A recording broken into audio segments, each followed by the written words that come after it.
Qiantang riverside lies a pearl, which is brightly shining. It is called Haining.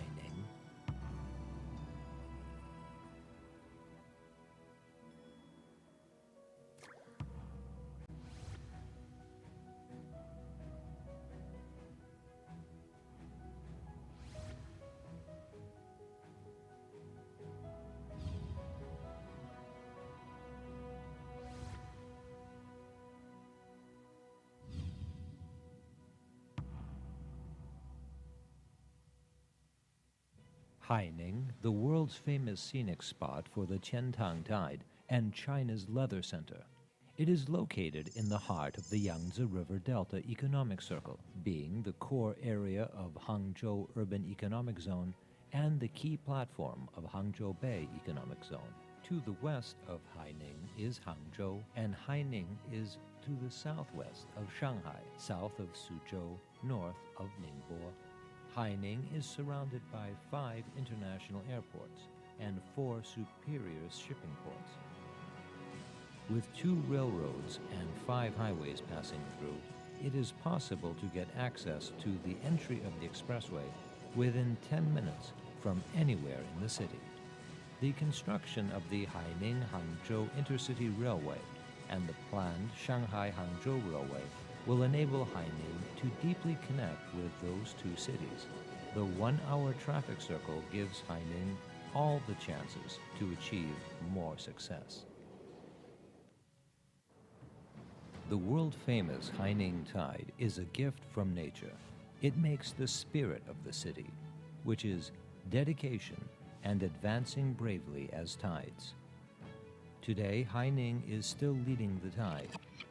It has created 3 world-famous special advantage industries and 6 big emerging industries. It is home to the world's largest leather production base and professional market. So far, Haining remains home to China's largest warp knitting industrial base and textile production base. Key platforms with various characteristics are the solid foundation of continuous development of Haining. Haining Economic Development Zone focuses on fashion, new energy, new materials, and the equipment manufacturing industry. The Hainan branch of the Shanghai Caohejing Economic Development Zone, which now is the National Transformation and Upgrading Demonstration Zone in Yangtze River Delta, is now striving to build an international equipment manufacturing and electronic information industrial park, a fashion and innovation park, and the Sino-French Cooperation Park. Haining High-Tech Industrial Park is developing the special industrial clusters of food and beverage, equipment manufacturing, and electronic information. Zhejiang Haining Warp Knitting Industrial Zone focuses on introducing high-end services such as financial services, e-commerce, cultural creativity, and service outsourcing. Haining Yangguang Tourist Resort, with its ancient architecture and 100 miles Qiantang International Tourism Corridor, has accomplished a comprehensive leisure vacation destination with tide viewing, cultural creativity, and ecological tourism. Zhuan Lake International Science and Technology City takes advantage of Zhejiang University International Union College through the coordination of industry, university research, building an internationalized cultural ecological new town. With the rise of industry and platforms, a batch of high-quality domestic-listed companies were born, and many of the world's top 500 and global industry leading enterprises were attracted to locate in Haining. On the basis of building a powerful industrial city, Haining has been developing rapidly in this hot land, leading by 2 big 100 billion industries, which are fashion industry and new energy and new materials. The name Haining began in 558 AD, which means peaceful sea. For nearly 2,000 years, its historic and cultural glory has nurtured hundreds of famous historical celebrities in many fields. Haining now is harmonious and peaceful. It's entitled one of the most secured cities in ecology, tourism, health, and other fields. Haining has become a national advanced demonstration city with pragmatic and efficient government services, graceful and comfortable living environment, high-quality modern educational resources, complete healthcare system, various and splendid entertainment, endless tasteful local cuisine. Haining genuinely is a livable city with great business chances. This is the charm of Haining and its commitment to investors at home and abroad. Haining, a place of opportunity. Haining, worth expecting. Wählen Sie Haining als Standort für Ihre China Operations und werden Sie Teil dieser stark wachsenden Region. 背年には無限の可能性があると思います。ぜひ背年で仕事をしましょう。Choisir Haining, c'est choisir la promesse d'un futur meilleur. Select Haining. Select your future.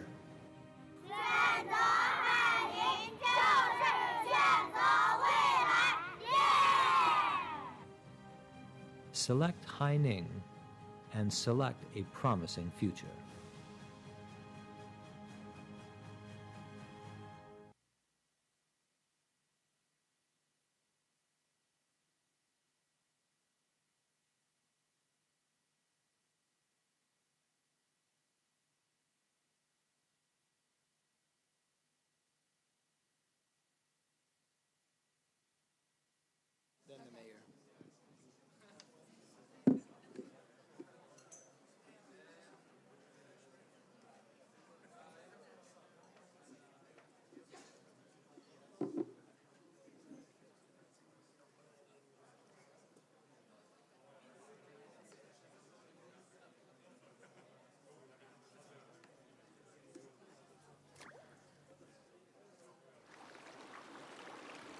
The sky and sea are so broad that the echo of the tide sounds like thunder. The Qiantang River at this moment seems like the reflection of the sky. On the bank of China's booming Hangzhou Bay area, Qiantang Riverside lies a pearl, which is brightly shining. It is called Haining.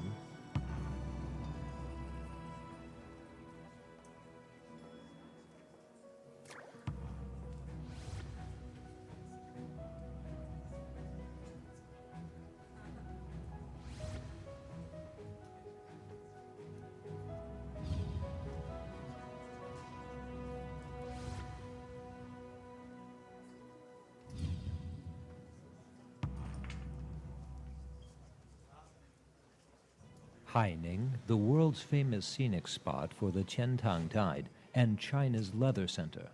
It is located in the heart of the Yangtze River Delta Economic Circle, being the core area of Hangzhou Urban Economic Zone and the key platform of Hangzhou Bay Economic Zone. To the west of Haining is Hangzhou, and Haining is to the southwest of Shanghai, south of Suzhou, north of Ningbo. Haining is surrounded by 5 international airports and 4 superior shipping ports. With 2 railroads and 5 highways passing through, it is possible to get access to the entry of the expressway within 10 minutes from anywhere in the city. The construction of the Haining-Hangzhou Intercity Railway and the planned Shanghai-Hangzhou Railway will enable Haining to deeply connect with those 2 cities. The 1-hour traffic circle gives Haining all the chances to achieve more success. The world-famous Haining Tide is a gift from nature. It makes the spirit of the city, which is dedication and advancing bravely as tides. Today, Haining is still leading the tide. It has created 3 world-famous special advantage industries and 6 big emerging industries. It is home to the world's largest leather production base and professional market. So far, Haining remains home to China's largest warp knitting industrial base and textile production base. Key platforms with various characteristics are the solid foundation of continuous development of Haining. Haining Economic Development Zone focuses on fashion, new energy, new materials, and the equipment manufacturing industry. The Hainan branch of the Shanghai Caohejing Economic Development Zone, which now is the National Transformation and Upgrading Demonstration Zone in Yangtze River Delta, is now striving to build an international equipment manufacturing and electronic information industrial park, a fashion and innovation park, and the Sino-French Cooperation Park. Haining High-Tech Industrial Park is developing the special industrial clusters of food and beverage, equipment manufacturing, and electronic information. Zhejiang Haining Warp Knitting Industrial Zone focuses on introducing high-end services such as financial services, e-commerce, cultural creativity, and service outsourcing. Haining Yangguang Tourist Resort, with its ancient architecture and 100 miles Tiantang International Tourism Corridor, has accomplished a comprehensive leisure vacation destination with tide viewing, cultural creativity, and ecological tourism. Zhuan Lake International Science and Technology City takes advantage of Zhejiang University International Union College through the coordination of industry, university research, building an internationalized cultural ecological new town. With the rise of industry and platforms, a batch of high-quality domestic-listed companies were born, and many of the world's top 500 and global industry leading enterprises were attracted to locate in Haining. On the basis of building a powerful industrial city, Haining has been developing rapidly in this hot land, leading by two big 100 billion industries, which are fashion industry and new energy and new materials.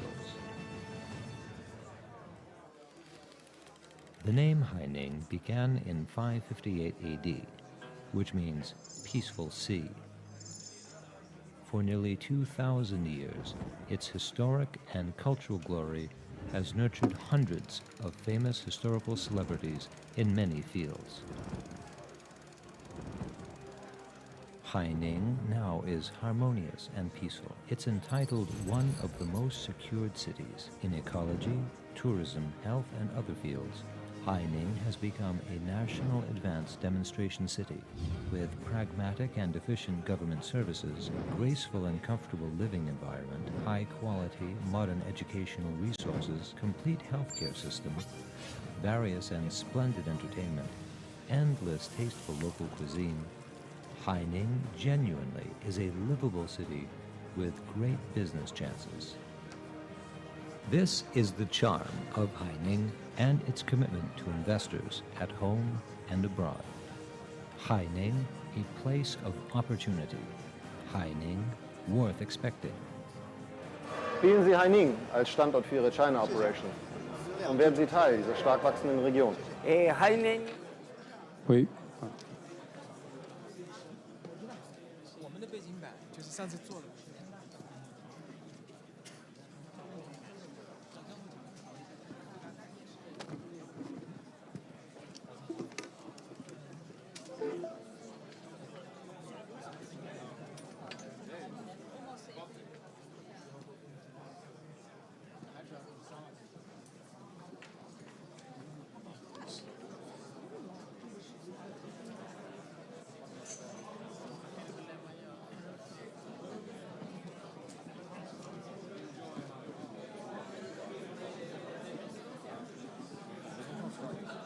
Oh, awesome. Sorry, seat. Thank you.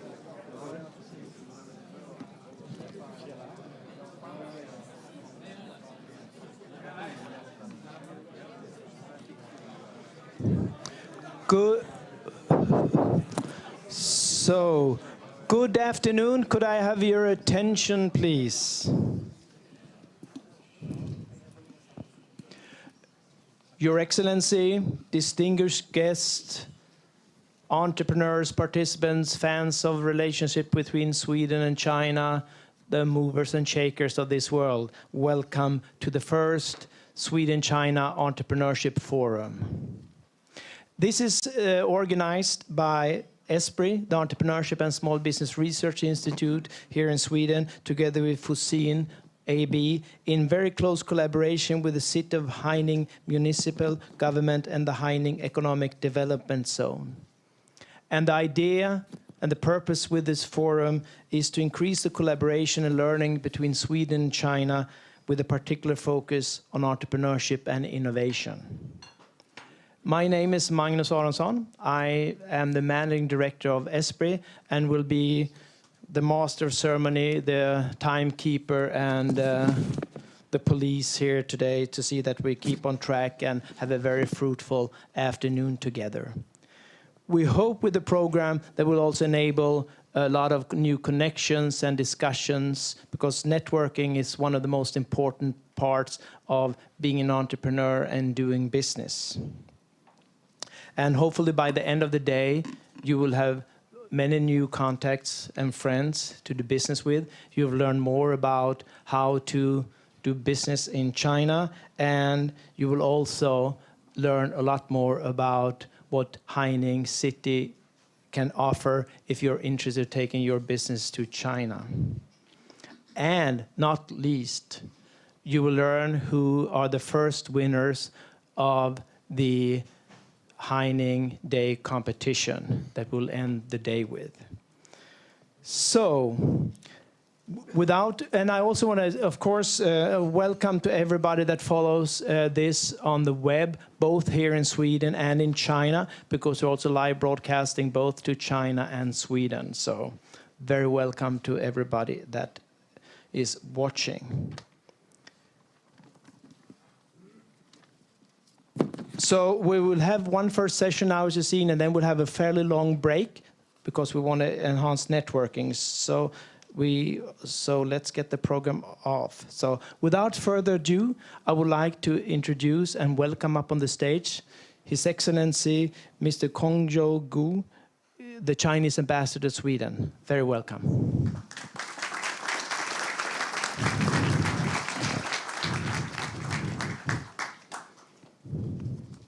Thank you.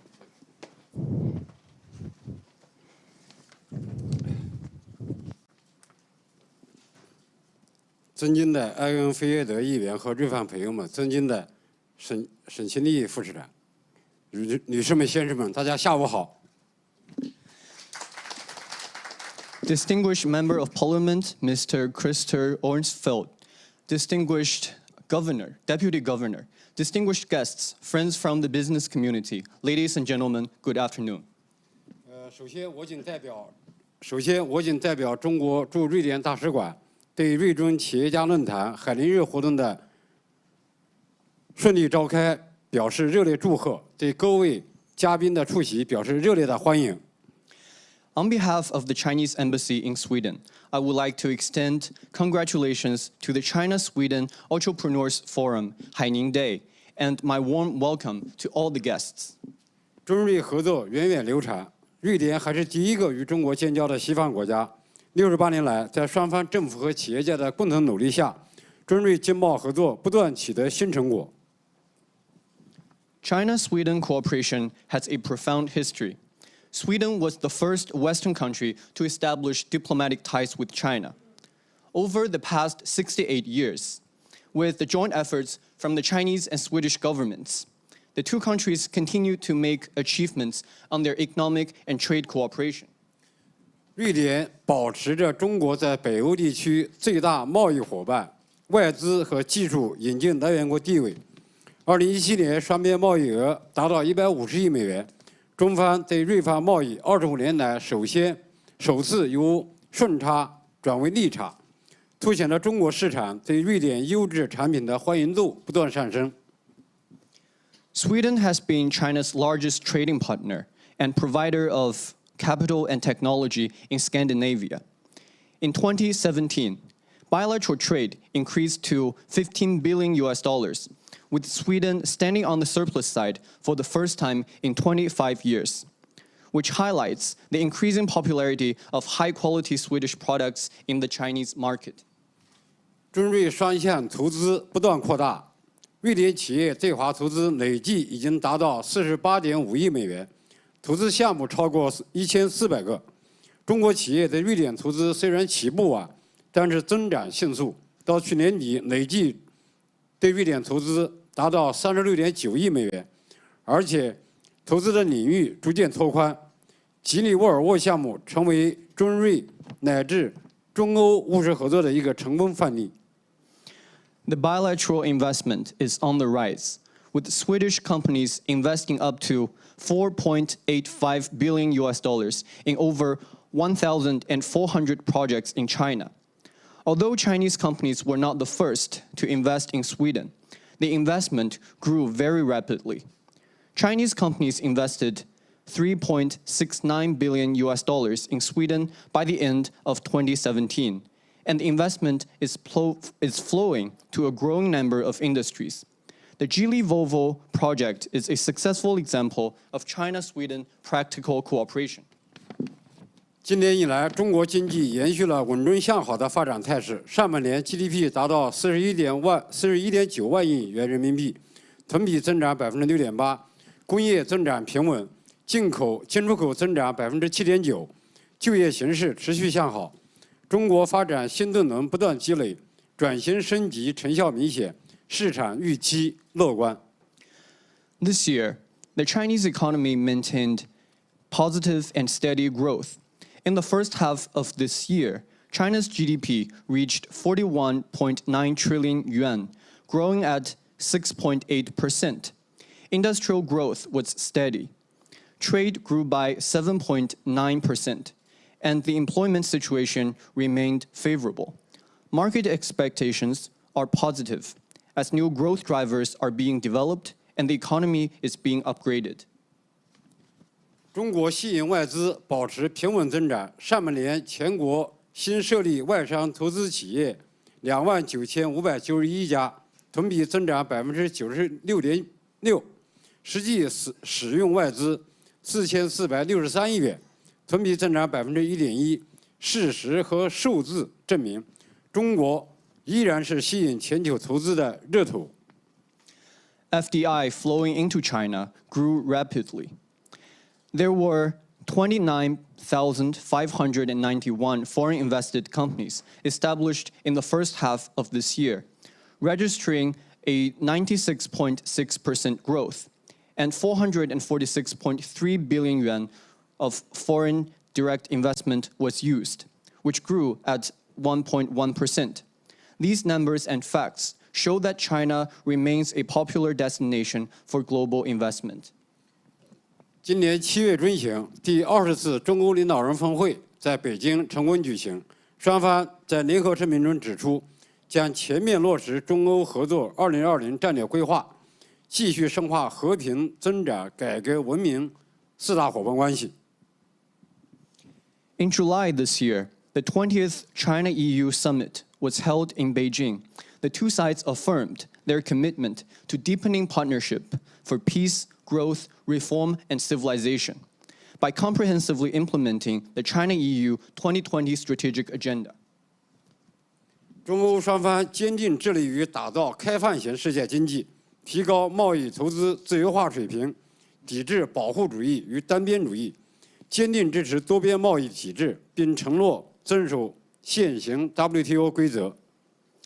The two sides are committed to developing global free trade, promoting trade and investment liberalization and facilitation, opposing protectionism and unilateralism, and firmly supporting the multilateral trading system and complying with WTO rules.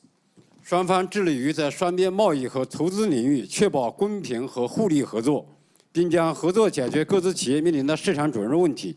双方强调推广与知识产权与保护知识产权对于创新与可持续发展的重要性，并承诺加强中欧知识产权对话，深化知识产权保护合作。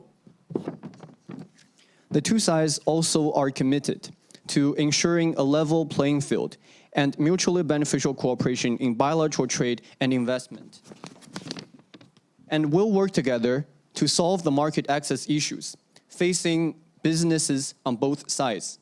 The two sides also underlined the importance for innovation sustainable development of promoting and enforcing intellectual property rights, and pledged to deepen the China-EU dialogue on IPR to strengthen their collaboration in IPR protection.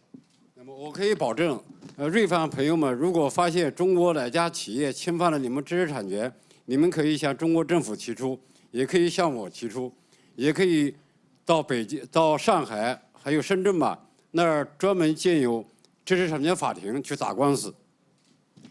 Here I can make a commitment to you. If any of the Swedish company or friend finds that a Chinese company is violating IPR laws, please raise that to me, to the Chinese government, or to the special IPR courts in Shenzhen and Shanghai. 去年，美国的一家鞋厂就到中国的知识产权法庭打官司，状告中国的3家鞋厂侵犯了知识产权，结果经中国知识产权法庭判决，这个每家鞋厂赔了美国这家公司1000万元。 Last year, there was a U.S. firm that sued a Chinese company of violating their IPR, violating their intellectual property right. And the ruling of the court was that the Chinese firm needed to pay a fine of 10 million RMB yuan to the U.S. firm. 所以在与中方开展合作方面，在保护知识产权方面，我想请瑞方朋友们放心。 So my commitment is that our Swedish friends can rest assured that you can carry out cooperation with us in terms of IPR rights with nothing to worry about. 中欧双方领导人一致决定，双方将继续推动“一带一路”倡议与欧盟倡议对接，加强中欧工业对话和磋商机制，继续拓展汽车、工业能效、造船、原材料和中小企业政策等领域合作，并强调在标准化和数字经济转型方面进一步合作的重要性。 The two sides will continue to forge synergies between China's Belt and Road Initiative and the EU's initiatives, commit themselves to strengthening the China-EU industrial dialogue and consultation mechanism by continuing and expanding cooperation in fields of automobile, resource efficiency, shipbuilding, raw materials, small-medium enterprises policy, and emphasize the importance of further cooperation on standardization of transition to digital economy. 那么，瑞方朋友可能注意到，中国政府最近下调了汽车、消费品、药品等进口关税，公布了新的外商投资准入负面清单，大幅放宽市场准入，正在努力为中外企业提供一视同仁和便利的营商环境，希望瑞典企业抓住商机，扩大对华贸易和投资合作。 Our Swedish friends may have noticed that China has reduced tariffs on vehicles, consumer goods, and medicine, and has published a new negative list for foreign investors and significantly eased market access. China is working to provide a facilitating environment and a level playing field for both Chinese and foreign companies. I hope the Swedish companies will seize the opportunity to expand trade and investment cooperation with China. 那么，今年7月初，我在哥特兰政治周期间，向瑞方朋友们通报。那么，再过3到5年，瑞方朋友们就可以到中国去创办独资的汽车等企业。In the middle of July this year, during the Almedalen week, I told our Swedish friends that in about 3 or 5 years, our Swedish friends can come to China and invest in companies that are solely owned by the Swedish friends. 但是我没想到，不到1个月，这个美国的特拉斯公司就在上海，跟上海达成了一个在上海建特拉斯独资企业的协议。 What I did not see coming was that within 1 month, the automobile company Tesla decided to build a solely owned automobile company in Shanghai. 这就是说，中国的开放政策有时候超出了我作为一个大使想象的速度。 This shows that sometimes the speed of China's opening up exceeds the expectation of myself as an ambassador. 那么，女士们、先生们，瑞典是创新大国和科技强国，中国也把创新驱动作为面向未来的一项重大战略来实施。瑞典企业的技术和产品优势与中国的资金和市场优势相结合，将为两国企业合作创造更多更好的机遇。Ladies and gentlemen, Sweden is very strong in innovation and science and technology. China is pursuing innovation-driven development as a major strategy for the future. More opportunities will be created for the companies on both sides when we synergize the technology and quality products of Swedish companies and the capital and market of China. 那么，海宁市位于长江三角洲南翼，运输便利，经济发达，市场繁荣，是我国首批沿海对外开放城市之一。2017年，全市实现地区生产总值866亿元，增长8%。Haining City is located at the south of the Yangtze River Delta. As one of the first coastal cities that China opened to the outside world, it has convenient transport, a prosperous economy, and a booming market. Its GDP in 2017 stood at 86.6 billion yuan, growing at 8%. 那这个速度是高于我们全国GDP 增长6.8%的水平的。Such a growth speed is higher than our national average, which is 6.8%. 在皮革、金鳖、家纺三大特色优势产业的基础之上，太阳能、包装、装备制造、汽车零部件、电子信息和食品6大产业蓬勃发展，以时尚产业和新能源、新材料等新兴产业为主导的2大千亿产业也在蓬勃发展。海宁市创新中心被中国政府科技部认定为国家级科技企业孵化器。Building on the basis of traditional competitive industries such as leather, knitting, textiles, 6 other industries, including solar energy, paper wrapping, equipment manufacturing, automobile parts, digital information, and food, are flourishing. So are the fashion industry and new energy and material industry, 2 industries with sizes above 100 billion yuan. Haining Innovation Center is recognized by the Chinese Ministry of Science and Technology as a national-level incubator for tech companies. 海宁的清洁技术、通信科技、新材料、物联网、时尚科技等领域，和瑞典的这些领域可以与海宁市优势互补、互利共赢。There are also many areas where Haining City and Sweden can draw strength from each other for win-win cooperation, such as developing clean energy, telecommunications, new materials, and the Internet of Goods and fashion technology. 那么在座的都是具有国际视野和全球战略眼光的创新型企业家，希望你们秉承开放、合作、共赢的宗旨，积极洽谈合作项目。为扩大中瑞经贸合作，为拓展瑞典同海宁的合作，为促进双方更好的发展贡献正能量。Our friends and entrepreneurs here are all very innovative, with global and strategic vision, with an open, cooperative, and win-win spirit. I hope we will all have a great discussion on cooperation projects, injecting positive energy for greater China-Sweden cooperation and development of the 2 countries. 最后，我预祝瑞典企业家论坛海宁日活动取得圆满成功。谢谢大家。At last, I wish great success for the event. Thank you all. Thank you very much.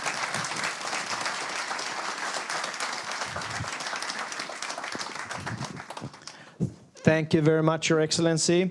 Now I would like to welcome up on the stage Ms. Xin-Li Chen, the Deputy Mayor of the Haining People's Government. Welcome.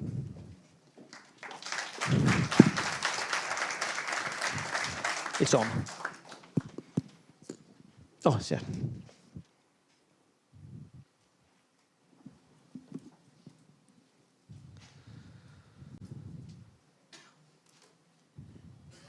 尊敬的贵崇友大使，尊敬的各位来宾，女士们、先生们，大家下午好。Distinguished guests, ladies and gentlemen, Ambassador Mr. Gui, good afternoon.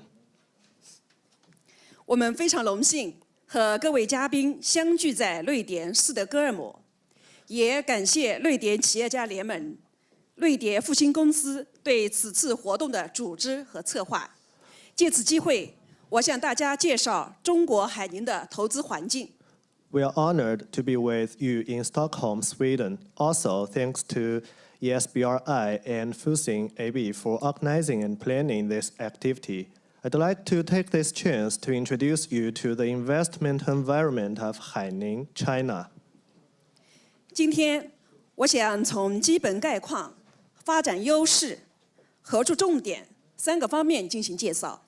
Today, I will introduce from 3 aspects, which are basic conditions, development advantage, and cooperation emphasis.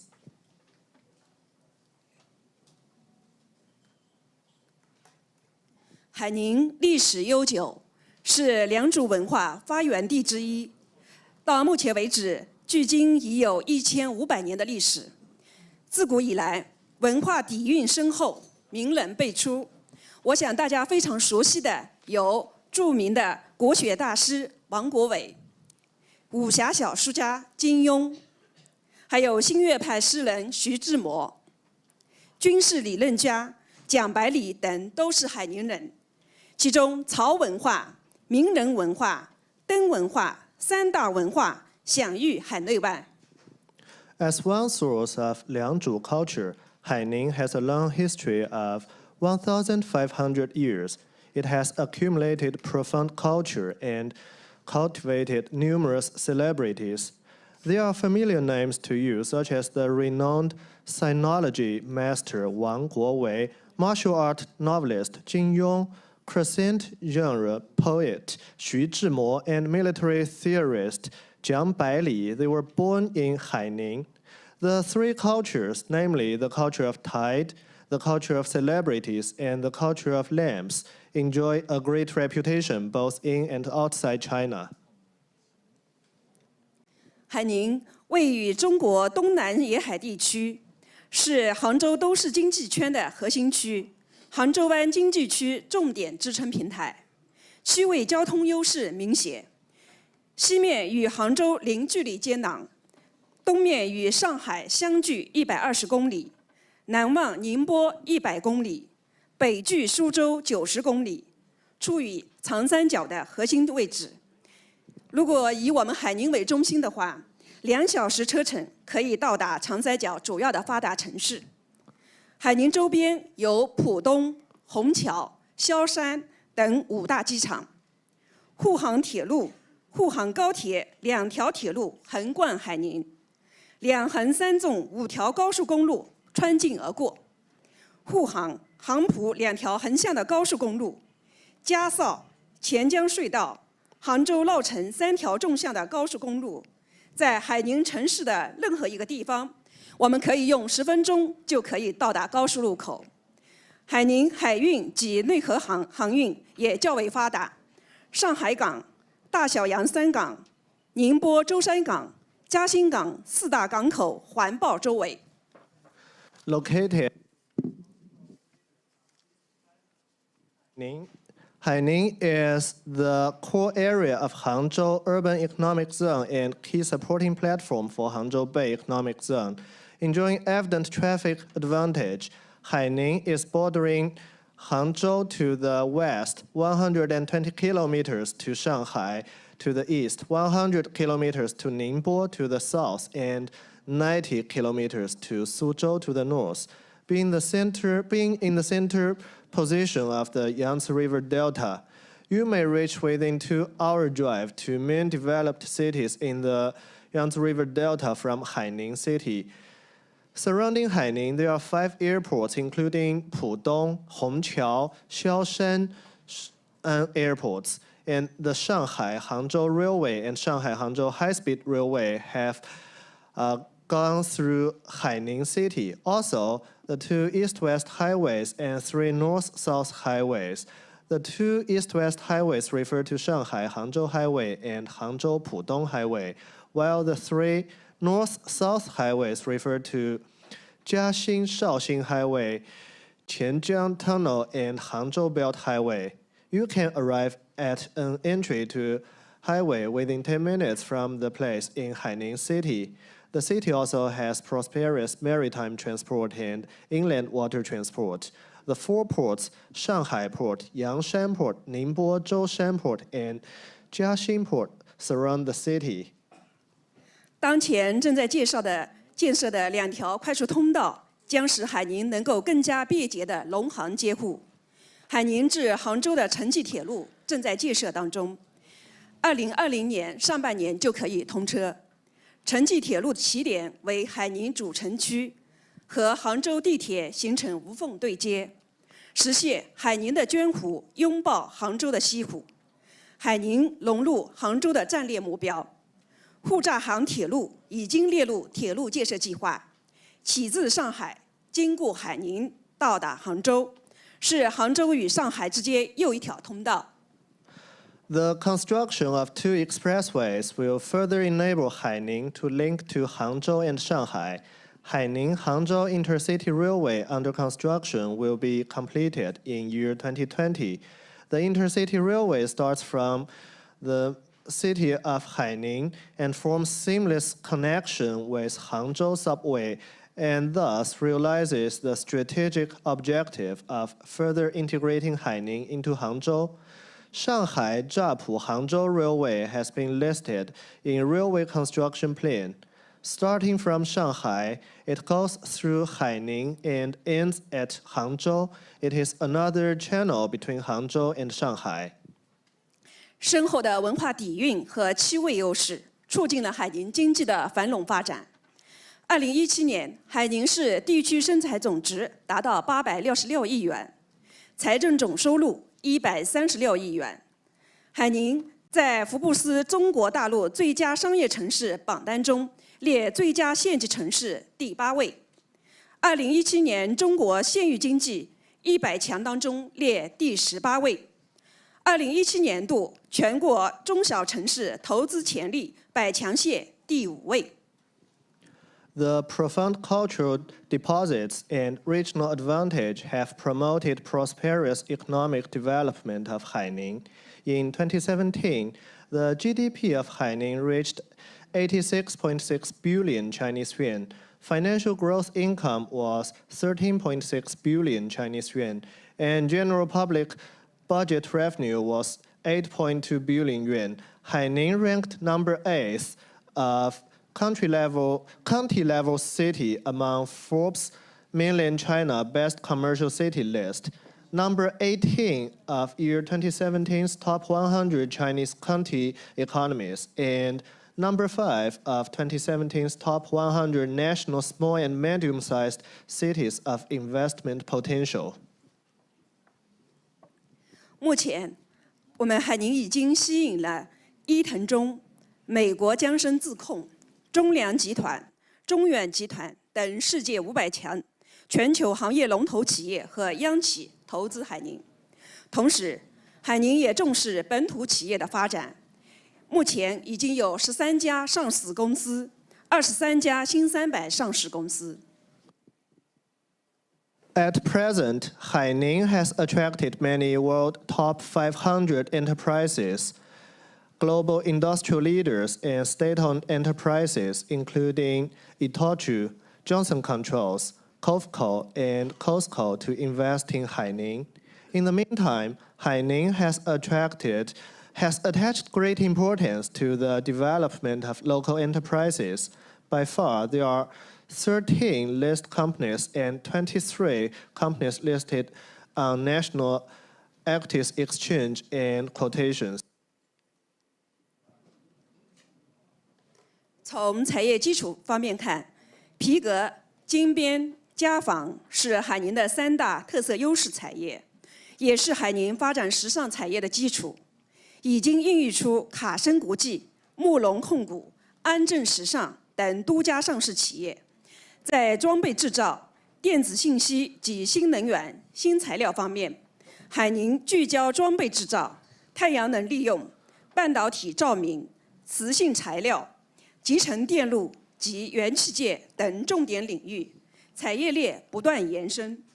As for Haining's industrial foundation, leather, warp knitting, and home textile have been 3 industries of Haining with local advantages. Also, they are the basis for fashion industry of Haining.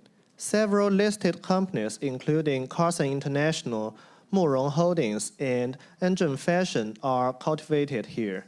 While for fabrication and assembly, electronic information, and new energy, new materials, Haining has been focusing on key areas such as fabrication and assembly, solar energy utilization, semiconductor lighting, magnetic materials, integrated circuit and components, with constant expansion of the industry chain. 在产业合作平台方面，海宁经济开发区、高新技术产业园区、尖山新区、捐湖国际科技城是承接装备制造、电子信息及新能源和新材料产业的优质平台。其中，海宁经济开发区作为国家级转型升级示范开发区，积极推动产业升级与开放合作，促进价值链向高端化、国际化发展。Platform Haining Economic Development Zone High-Tech Industrial Park, Jinshan New Area, and Zhuanhu International Science and Technology City are qualified platforms undertaking manufacturing and assembly, electronic information, new energy, and new material industry. Haining Economic Development Zone as a national transformation and upgrading demonstration development zone has actively promoted industrial upgrade and open cooperation, advancing value chain for high-end and international development.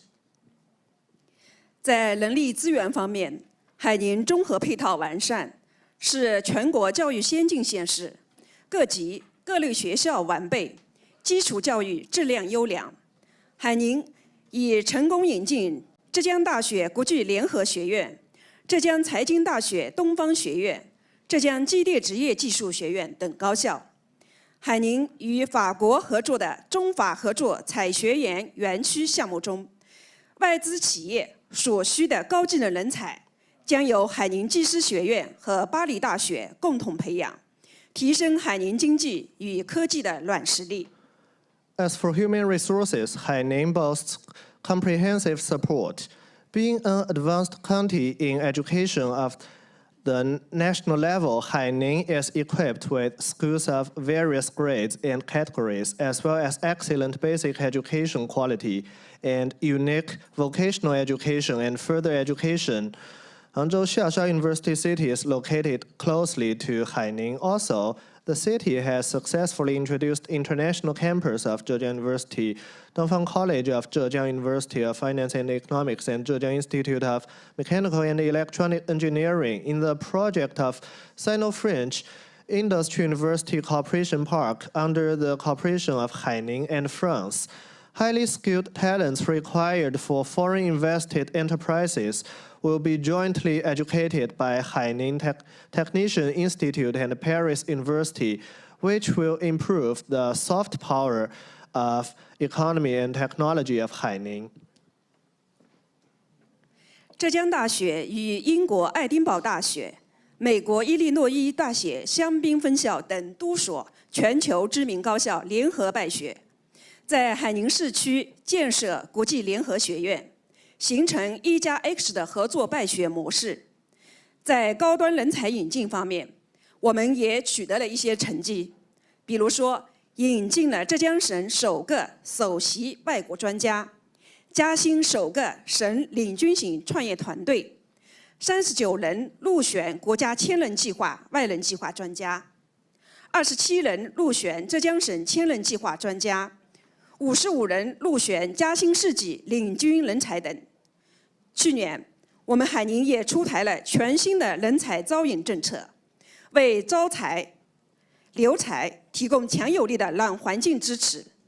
政策内容涵盖了人才引进全环节、全流程，例如像今天这样我们在瑞典召开人才大赛的海外专场。Cooperating with world-renowned universities, including University of Edinburgh and University of Illinois at Urbana-Champaign, Zhejiang University has set up the international campus in Haining, which forms a cooperating education mode of 1+X. And also, from 2013 to 2016, Haining has been honored for 4 consecutive years as Advanced City of Jiaxing for Talent Works, and has been a trial area for market-oriented human resources distribution reform of Zhejiang Province. We have achieved certain results in top talent introduction. For example, we have introduced first chief foreign expert in Zhejiang and first pioneering entrepreneurial team of Jiaxing. 39 experts have been selected among National 1000 Talent Program and 10 of 1000 Talent Programs, and 27 among Zhejiang 1000 Talent Program, and 55 among Jiaxing Leading Talents. Last year, we unveiled brand new talent attraction policies to provide talent professionals with introduction and retention with powerful soft environment support. The policy has covered comprehensively all links of talent introduction, such as the overseas session of talent competition we have here today. 我想大家非常关心的也有我们海宁的创业服务和生活配套设施方面。这几年海宁的创业服务和生活配套也十分的完善。近年来，我们海宁先后荣获了全国文明城市、全国首批沿海对外开放县市、全国金融生态市、中国优秀旅游城市、国家卫生城市等等各方面的一些荣誉城市称号。I believe you also attach great importance to the livability of Haining City, and as we know, in recent years, Haining has won multiple awards and honors for its living environment, such as for its harmonious and stable society, as well as favorite public security. It has won honors including the National Civilized City, China's Excellent Tourism City, National Demonstrative Ecological City, National Garden City, and National Sanitary City, presenting comprehensive entrepreneurial service and living support. 在综合配套方面，海宁的医疗环境、医疗设施完善，在我们海宁可以享受上海、杭州等省级专家的医疗服务。我们的人民医院、我们的中心医院都分别与上海的长海医院、浙江省的人民医院合作。海宁各类服务机构如行政服务中心、海关、商检、外汇管理等一应俱全。特别是2016年开始的最多跑一次改革，实行一窗受理、集成服务，推行事项无差别全科受理，企业可享受一站式的审批服务。海宁还是金融、非金融机构设立最齐全的县市区之一，企业投资与发展融资选择多、空间大、成本又低。As for comprehensive support, Haining is equipped with abundant medical facilities. Medical service from experts in Shanghai and from provincial level experts are accessible in Haining. Meanwhile, there are complete and comprehensive service institutes such as the Administrative Service Center, the Customs, Commodity Inspection, and Foreign Exchange Management. In particular, the reform of Run-for Once at Most, started in 2016, has completed the one-window acceptance and integrated service, and the entire department handling without distinction for matters concerned. Thus, enterprises have access to one-stop approval service. Haining is also one of the counties with the most complete financial and non-financial institutions.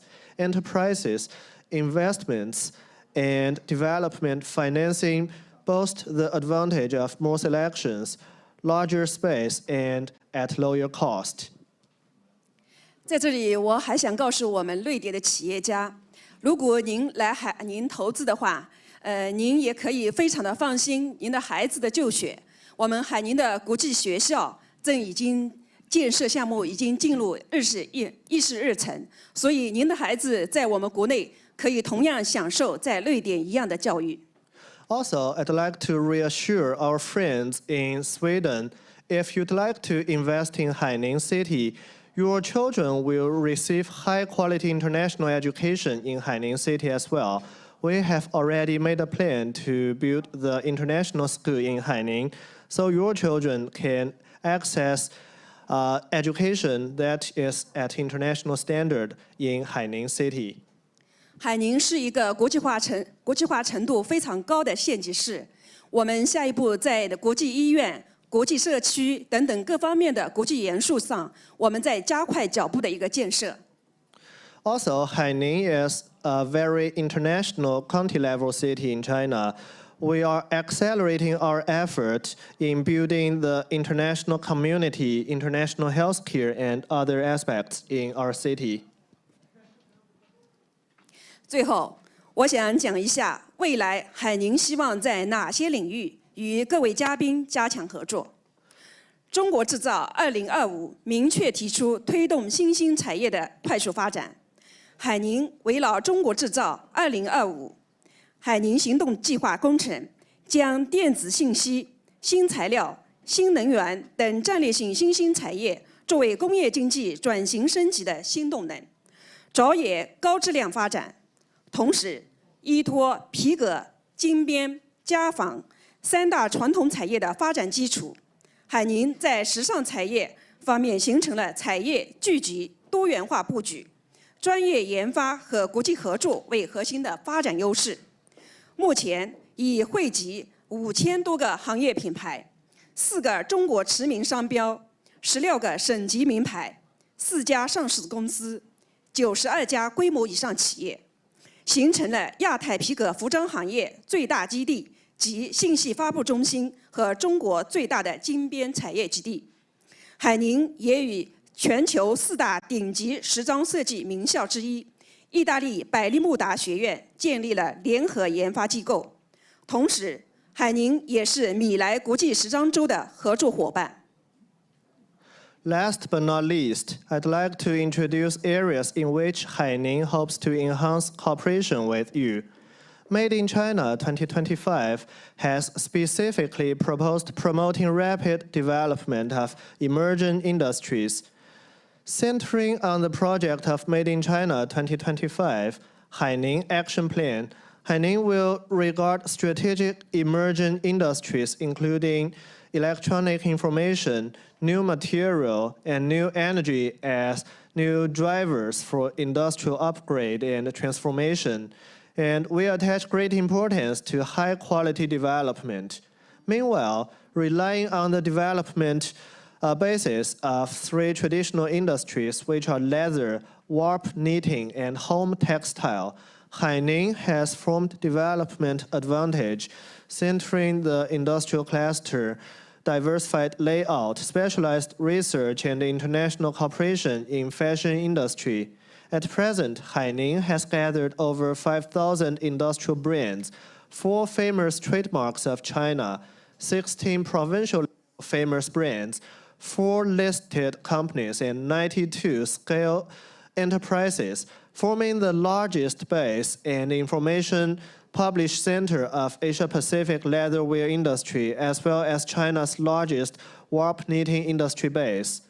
We have also established joint research and development mechanism with Polymoda Institute of Fashion Design and Marketing from Italy, one of global top 4 fashion design institutes, and we are a partner of Milan Fashion Week. 各位嘉宾、各位朋友，我们真诚地欢迎您和您的朋友来海宁观光考察、投资创业。最后，祝大家身体健康，万事如意。谢谢大家。Dear guests and friends, we sincerely invite you and your friends to visit Haining for sightseeing and investment. In the end, we wish you health and prosperity. Thank you all.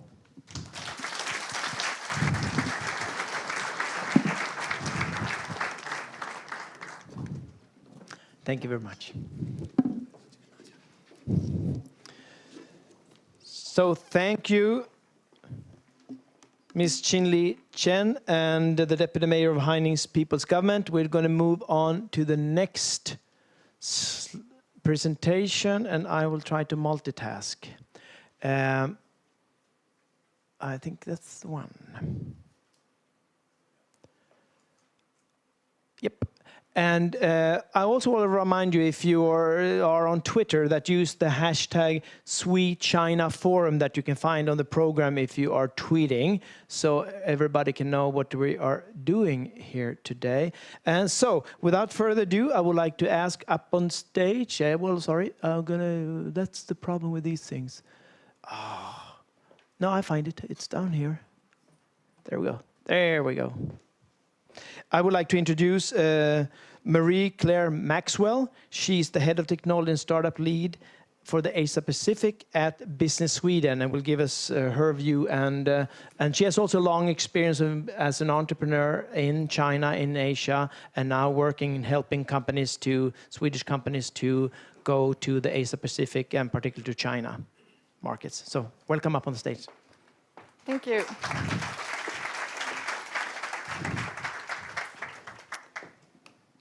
All right, everybody can hear me? Shall we do like this? Can everyone please stand up and say hello to the person just next to you or someone that you don't know? Just to get some energy.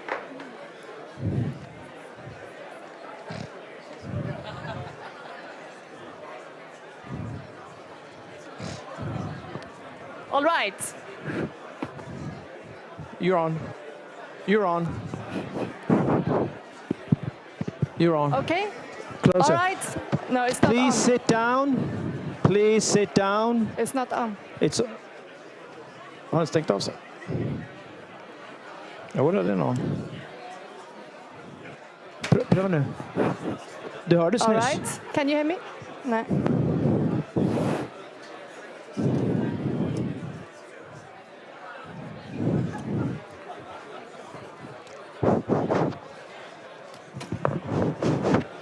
Jag ska kolla. Jo, men den är på.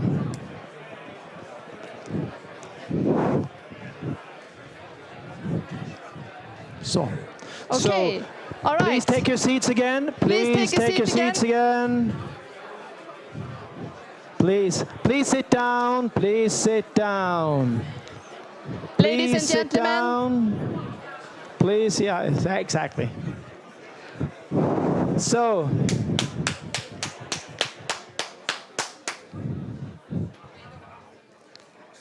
I'm super glad that you'll want to start the networking and making friends, but I felt that we needed to get just some new energy after all these fantastic and very inspiring presentations.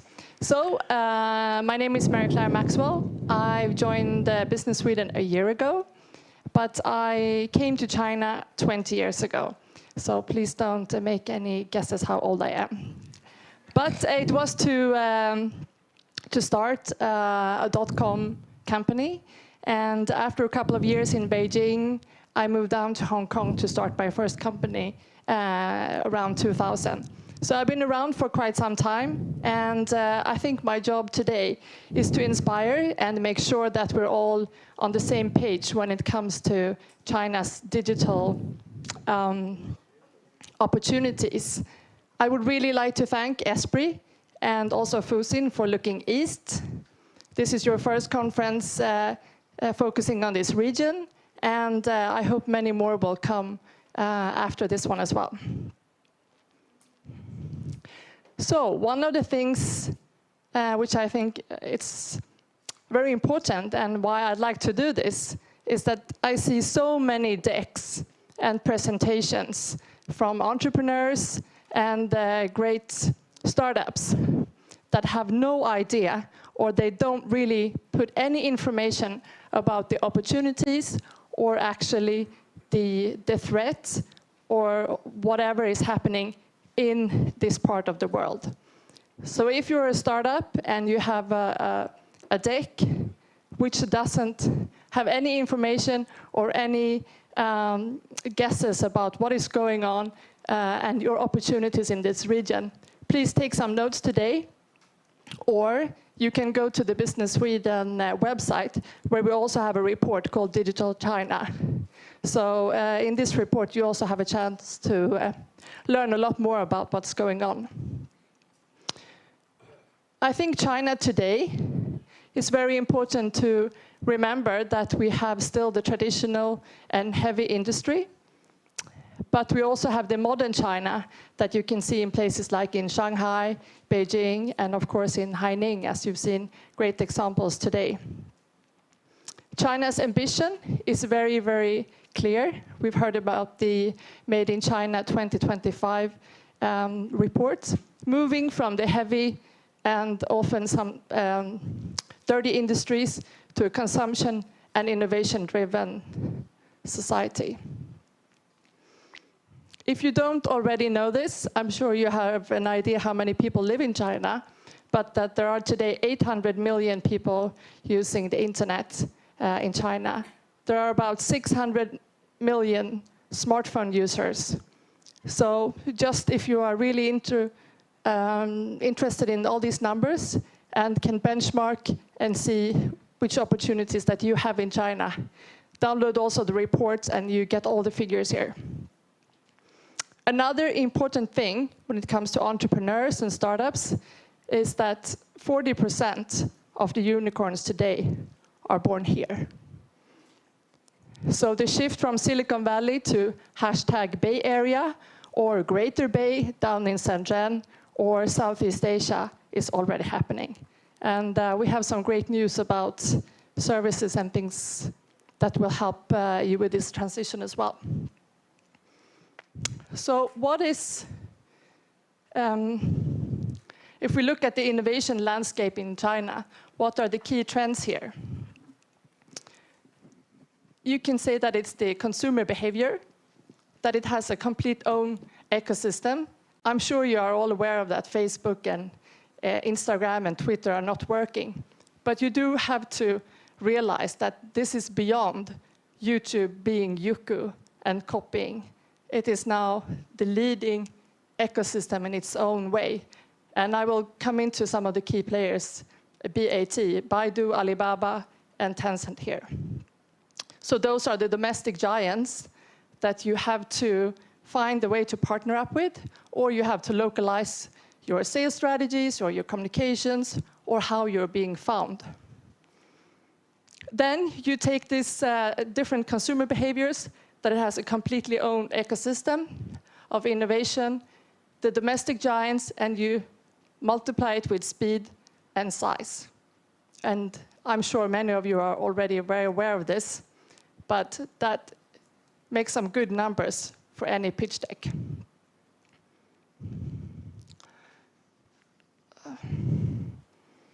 So, how many of you have WeChat here? Good. But it's still not everyone. I think maybe in a year or two, everyone in the audience will have WeChat. We're starting to see the payment solutions from China now being possible to use at the Helsinki airport or in the H&M shops in Europe. And we can now also see more and more Swedish brands being available on these e-commerce platforms. If you look at Tmall and Jingdong, Alibaba said that there are around 80 brands.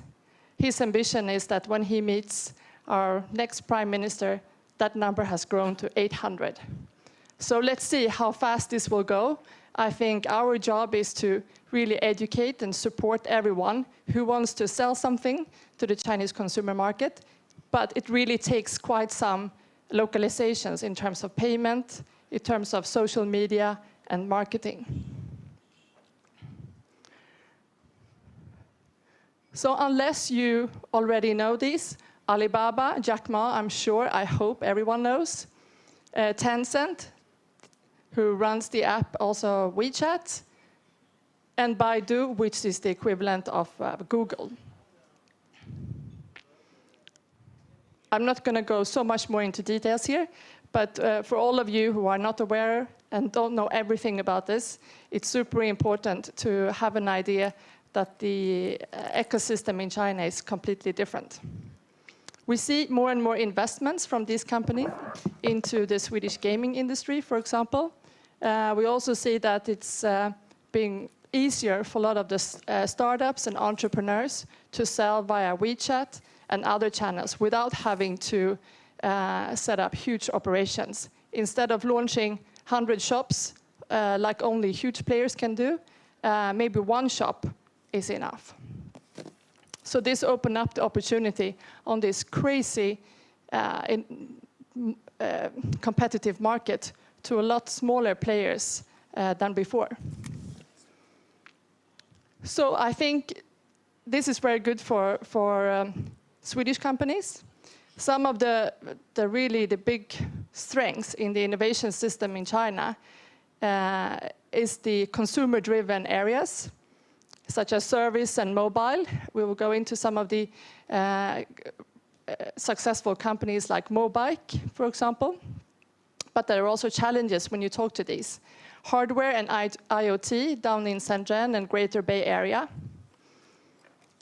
So the strong areas and what China can compete with, it's speed, scale, and data.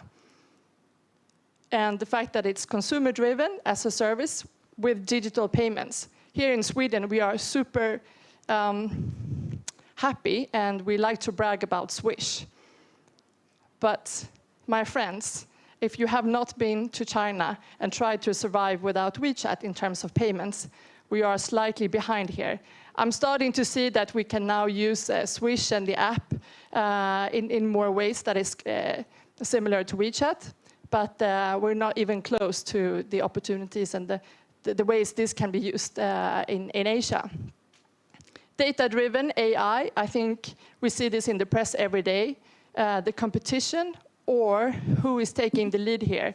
Everyone in Sweden wants to position within the AI field, hope that we can take a position here. That's why I think, especially within the AI field, that we need to strengthen our partnerships and learn a lot more about what is happening in Asia and especially in China here. I'm asked to speed up, so I'm going to do that.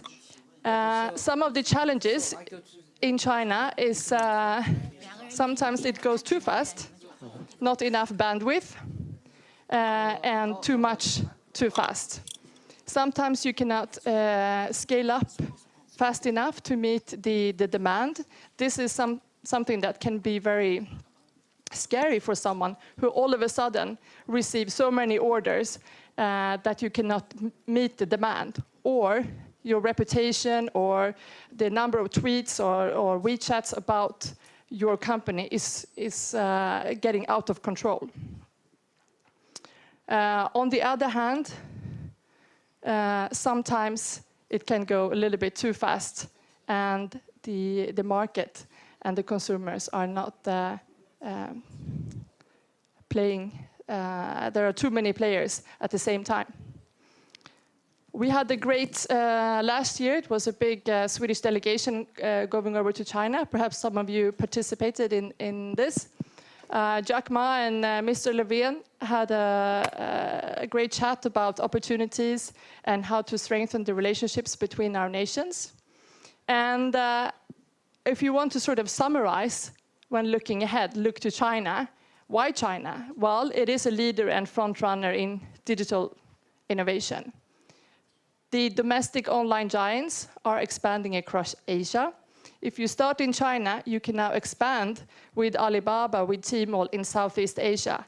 I think it's very important to see China's role in Southeast Asia and in Asia in general. So if you have your Asia strategy, it's not Silicon Valley, Singapore, or Shanghai. These companies should all think globally, and they have the opportunity to do this today. So it's more how they interact with each other, and maybe you meet your investor in Palo Alto, but you set up your company in Hong Kong, and you target the Chinese market, but where your product starts really flying could be in Southeast Asia. So all of these new trends and how the different markets can support and play with each other is something that we really have to learn here in Sweden. Because now we say Asia, we say China. It's a little bit more complicated than that. Yeah. I just want to say a few things about Swedish companies. I would like to say that we are quite well positioned to contribute to the further growth in APAC. We have a very strong tradition of industrial innovation, and our big cities like Stockholm and Gothenburg are very livable cities in comparison to some of the emerging cities and the urbanization that is going on in Asia, which is a huge challenge. So we can support here in smart city initiatives, etc. Consumption, we have many attractive brands that come from Sweden and the Nordics, be it IKEA or Fjällräven or Skype. We have a strong ICT foundation, and we are a leader in new tech. However, I don't think everyone in China are aware of all the unicorns that we have produced here and our very innovative system. So this is something that we at Sweden and Team Sweden try to strengthen, and we are going to do that in a nice way by opening up 2 Nordic innovation houses in Asia. There's one now in Palo Alto. I see Ann Lidgard is here. And I have been very jealous of this fantastic initiative for quite some time. It was the one-stop shop for all the Swedish entrepreneurs who wanted to go to the US. So I'm super happy to announce that maybe some of you have already read, but the first one in Asia will open in Singapore on the 13th of September. We have Mikael von Dorian here from Nordic Innovation. So anyone who would like to partner up with this initiative can do that too. The next one will open a little bit later this year in Hong Kong, called the Greater Bay Area. So slightly different focus. The Singapore is for the Southeast Asia market, for that region and those companies into consumer fintech, whereas the one in Greater Bay is more focused on IoT and China and more innovation. Apart from that, Business Sweden is represented in these cities. We have 200 seats where people can come and sit and also get extra support in terms of finance controlling, employment, registration, recruiting. Really one-stop shop from a Business Sweden perspective. So it shouldn't be too tricky for you to get going in these markets. Thank you. Thank you. Please stay, please stay. Please take a couple of questions. Just want to open up for a couple of short questions. So if you have, and Marie-Claire will also be here in the break. Yep. So you can sort of talk with her. Is anyone that has a question, raise your hand and we'll have a microphone, a person with a microphone joining you. So you have the opportunity here now, or otherwise it's like going once, going twice, well, going third. So we'll just move on then. They'll talk with you. They're too shy. That's okay. So please, thank you very much, and please talk. We'll see you in the break. Yeah, please talk with Marie-Claire during the break. Thank you. Cool. Thank you. Sorry. Excuse me. I need to. I'm just going to switch a slide here, and then we'll make this work. So what we're going to do now, the next part, is we're going to have three-minute pitches, short presentations, by 3 of the 6 finalists in the Haining Day competition.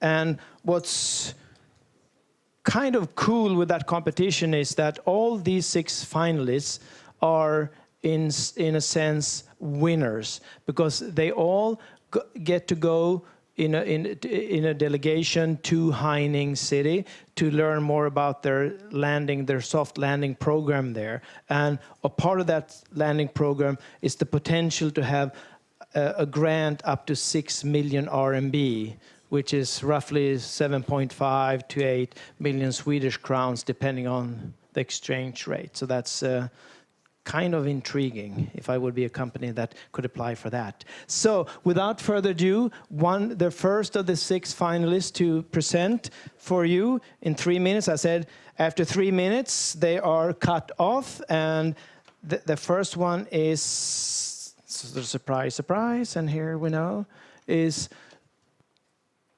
SaltX Technology. Carl Boman, welcome on stage. Thank you. Is this on? Yeah. And let's see here now. And I'm going to say, now the clock is ticking. 3 minutes is yours. Everyone in here knows that renewable energy is transforming the energy sector. Well, maybe not Donald Trump wants to do it, but this will happen. And for that, energy storage is very much needed in huge quantities. And in China, the renewable energy sector is growing so fast. We're talking about several of hundreds of billions going into solar and wind. And they need to find a cost-effective storage for all that wind and solar power. So what if you could imagine that you could store this amount of energy in salt? Of course, the problem is with salt that you eventually, when you store this thermal energy as a battery, you will make the salt lump together as a big lump in the bottom. You cannot get the energy out. So how would you solve that? Well, we found out and patented this technology by nano-coating, putting small hydrophobic silica particles on top of each salt crystal and make it possible for it to not corrode and not agglomerate. So you can cycle this like a battery back and forth for several thousands of times without having any degradation. And you could store thousands of megawatts. This whole room, for example, this room would be approximately 2,000 cubic meters of salt to actually provide the district heating network of storage in Berlin. Half of the Berlin district heat netting could be powered by this room, or this tube that you could put into a solar collector and store energy for heating and cooling of your house. So it's completely scalable. And it's not us telling you this. It's our customers, the Alfa Laval, the Goldwinds, the Vattenfall. They have made their assessments of our technology and found out that this is really a viable technology that they want to use. So we're working now with the major brands and energy companies to implement this storage technology to complement lithium-ion. Because if you look at lithium-ion, they're 10 times more expensive. We are at around $30 per kilowatt hours. Of course, it's thermal, and there is electricity. So we would complement lithium-ion batteries that stores the energy for 1 hour, and we store the energy for 10 hours, 20 hours for long term. In that way, you can get really to those levels of cost-effective storage. Thank you. Thank you.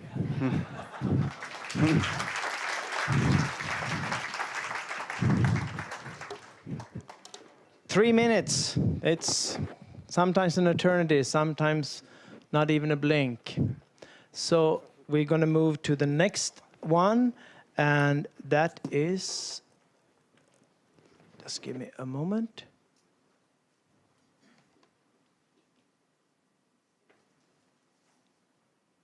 The second company up for their 3-minute presentation is, here's a clicker. It's MyFC, and we have Mikael Glans and Max Rydal on the stage. Thank you very much. Thank you. And as soon as you're up on the stage, I will say, oh, hold on. We have to,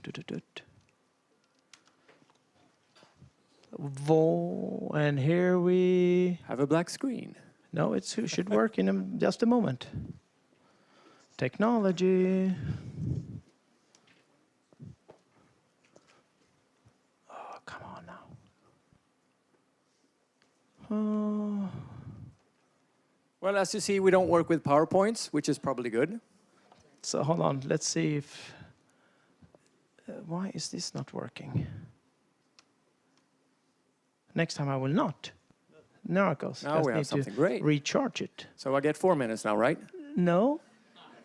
This took 4 minutes in total, but you only get 3 anyway, so how about that? All right. So, well, hold on. So, 3, 2, 1, and here starts 3 minutes. Go ahead. Thank you very much. Very glad to be here this afternoon. My name is Max Rydal. I'm the Sales and Marketing Director at MyFC. We also have Michael Glantz here, who is our CTO. And we're going to explain what we do. We work with green energy, the renewable energy, the future. We are a company that was founded in 2005 as a spring off from the Royal Institute of Technology. We were based on NASDAQ in 2014. And what we do is that we're expert in fuel cells. Fuel cells can generate electricity from hydrogen gas with zero pollution, only leaving water vapor as a byproduct. We work quite heavily within the tech industry, of course, so we have several patents, 90 patents in 20 families. And of course, we have a lot of PhDs within our company because we believe and we know that education is a key milestone for us to be able to achieve the targets we want to achieve. We've been around for quite some time. We had the first product commercially available in 2010. I will come into that a bit later. We have also been working on something that's a bit different compared to our competitors. We not just only work with fuel cells, but also with the fuel actually providing the hydrogen gas, which Michael will explain a bit more about.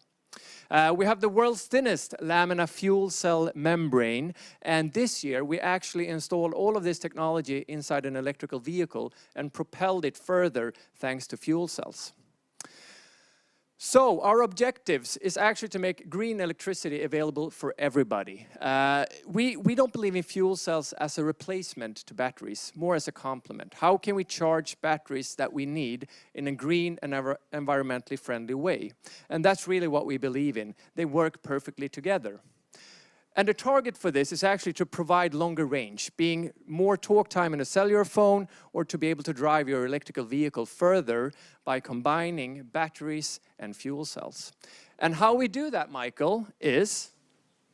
Well, as Max said, we're focusing on 2 technologies. One of them is fuel cells and the other one is the actual hydrogen fuel. If we start with the fuel cell, we have at least the highest power density that we know of in these cells. It's a very thin film. It's 0.81 millimeters thick, as Max mentioned. It's very cost efficient. We have, when you know how to produce this, it's very efficient to produce it with die cutting and some other special assembly methods, but it's very cheap compared to competitors, and it's very suitable for mass production. And the small size, and we actually can bend the cells and form them on 3-dimensional surfaces, which is also very special, which make this technology unique.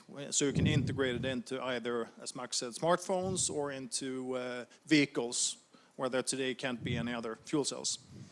When we look at the fuel, and the markets that we... Sorry, the time is up. Darn, I should have been able to get 4 minutes. Nope. Thank you. I will not negotiate with time. Thank you very much. And we need a microphone. And third, before we're getting close to the break, we have one more pitch and then a short presentation, and then you will have your coffee. And the next one is, as you can see here, the company NJ, and Nils Lekeberg, the stage is yours. And let me just get off and the stage, and okay, hold on. And the 3 minutes starts now. Thank you. 40% of the world's global energy consumption goes into buildings, heating and cooling of buildings. And ventilation is a big part of that. And even if we've seen several new technologies coming up during the last few decades, in terms of restaurant ventilation, the recovery of energy is still zero. We don't recover any of the warm energy that goes out of our restaurant kitchens. That's what we've been spending the best part of the last 4.5 years of solving, and now have basically an exhaust air heat pump with a developed and patented evaporator that survives the grease and the soot and the humidity that is constantly emitted out from our restaurant kitchens around the world. Looking at a normal kitchen, during a year you'd get sort of 100,000 to 150,000 kilowatt hours of waste today. Obviously, with our product then, we're opening up this new segment of ventilation for recovery. We've been focused on China here today, and obviously it's an interesting market for us. Since we're based on a heat pump, we can extract the energy out of the warm flow of air and put it back into the building either as heating or cooling, or both at the same time, which could be good if you look at both warm and cold markets. So basically it's a global product. China is obviously a big market that we want to tap into. We went for some figures before, and one that we are very intrigued about is that the Chinese people eat out, so eat at restaurants for about $508 billion every year. Swedish GDP is $496 billion. So we like this. We'll be growing with the expansion of restaurants, and obviously if you keep being hungry, that's good for us. On a global scale, we'll be selling this together with utilities. What they're saying is that the business model of selling kilowatt hours is dying. We need to be a solution to energy problems rather, and therefore we need our product. Thank you.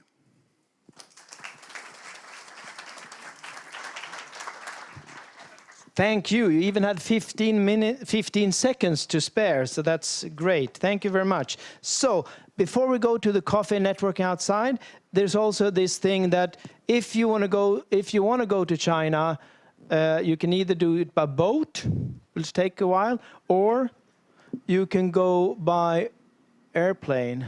And one company that does that, knows that it's let's see where you have. There? Oh, yes. Is Air China, and representing Air China here on the stage for a few minutes to describe what they can offer is Jonathan Sölve. Please, Jonathan. The stage is yours. Clicker. Okay, as Magnus said, I'm here with my colleagues representing Air China. Is that on? Hold on. Let him put mute. There we go. There we go. There we go. Okay, you can hear me? Okay, perfect. Okay, I'm here representing Air China with my colleagues, and because of time, we'll get right into the good stuff. We're China's only national flag carrier and a proud member of Star Alliance. And we'll jump right to it, okay? This is the Air China corporate agreement, and I think it could be of very big interest to you guys who have projects in China, and it's a way for you to make your business travel cheaper. So why should you enter an agreement? Okay, well, first of all, you can enjoy reduced flight prices. Who wouldn't want that? You can reach over 110 different destinations within China and Asia with only one stop in Beijing. We also have frequent domestic flights. For example, we have 16 daily flights between Beijing and Shanghai. And with this agreement, you can depart from over 30 different Nordic destinations. For example, Gothenburg. We even have more remote destinations like Kiruna, Luleå, and Bergen. So you're pretty much covered if you're in the Nordic region. And what else? Well, here's another unique thing to Air China, which Air China is the only airline flying to China that offers, is that we have through-checked luggage, which means that if you're going, for example, from Gothenburg to Nanjing, you don't have to collect your baggage in Beijing like you would with any other airline. You can claim it directly in Nanjing. And the same also is true for your way back. You can check it in Nanjing, pick it right up in Gothenburg. And you're also able to collect miles with not only the Air China Phoenix Miles card, you can collect it with, for example, SAS Euro Bonus card or any Star Alliance member card. So a little bit about our flight routes. Okay, from here, since we're in Stockholm, we'll start with this one. Stockholm to Beijing, we have a direct flight, and as you see in the corner, we actually celebrated 30 years of direct flights between Stockholm and Beijing just a few months ago. So this route is actually almost as old as Air China itself. And during the summer, we actually have daily direct flights, leaving at 19:10, getting you there in only 8.5 hours. The only airline that has direct flights between Stockholm and Beijing. And for the winter, we have flights 5 times per week. So what do? If you want to leave on a Wednesday or a Saturday? Well, we have another solution for you. Now we have direct flights between Copenhagen to Beijing also. And these go 4 times a week during the summer and 3 times a week during the winter. So, which means we have direct flights from Scandinavia to Beijing every day of the week except Saturday. But you can use our European network on Saturdays. So we're actually very big in Europe, and we're the biggest airline for flights between Europe and China. We cover 25% of these flights altogether. And for you guys flying from here or flying from Copenhagen, you can connect via Frankfurt, and from there we have nice, easy direct flights to Beijing and Shanghai, and of course, a vast network within China, so you can go pretty much anywhere you want. So what else do we have? Well, as for services, we have a transit lounge for passengers traveling over 4 hours. If you're traveling business class, we have business class lounges, so you can rest, get yourself together after those long flights. We also have free transfer hotels for people staying overnight within 24 hours. And if you're flying business class, we actually have really nice hotels. We have the Crown Plaza in Beijing, 5-star hotel right next to the airport, free stays. So say if you want to take a later flight and you arrived in the evening, you can do that. You'll get a free 5-star hotel stay. What else? Well, for business class passengers, we also have free pickup by car. This is also unique to Air China. No other airline in China has this besides us. And that means that the pickup car will take you anywhere within the airport city. In bigger cities like Beijing or Shanghai, they can also take you to surrounding cities. For example, in Shanghai, they can even take you to Hangzhou or Suzhou. And they're going to do so in a Mercedes-Benz, so you can reach your destination in style. And what else do we have? Well, we have this. This is actually China, Gratitude of China, who is now offers visa-free stays for transits in Beijing and Shanghai for up to 144 hours. That's 6 days. So what does that mean for you? Well, you could use our direct flights to go from Stockholm to Beijing, from Beijing directly to Copenhagen, Copenhagen to Stockholm. All this, stay up for 6 days without even having to get a visa. So this is great. You can use our agreements this way, and you can get around the visa requirement if you're staying up to 6 days. And what else? Well, if you're flying with SAS or Finnair, you reach Shanghai, you're going to be going to Pudong International Airport. Well, if you take us through Beijing, you're going to reach Hongqiao Airport, which you see the red marked circle here. It's much closer to the city center. Great metro connections. We also have free high-speed rail services to surrounding cities, shuttle bus services, also unique to Air China. And this is not only for business class customers, this is for all customers, even flying economy class. So it's very convenient to reach cities even around your destination city. Okay, so how does this agreement work? Say if you were to enter into an agreement. Well, it would be between you guys, the company client who's flying to China or Asia, a travel management company who helps you book, and with us, Air China. So I'm sure you guys might be interested. So how do you find out if you're eligible for a discount or what your discount would be? Well, it's easy. You just have to come up to us. We'll be standing on the corner on my right-hand side, and you fill in a form. Only takes 2-3 minutes to fill in, and then we'll get back to you within, at the most a couple of weeks, and we'll give you a proposal for what your discount could be, and if you're eligible for a discount. So this is some contact information for us, and of course you can find us, any of us from Air China during the event. Come find me personally. Don't be shy. And thank you for your time.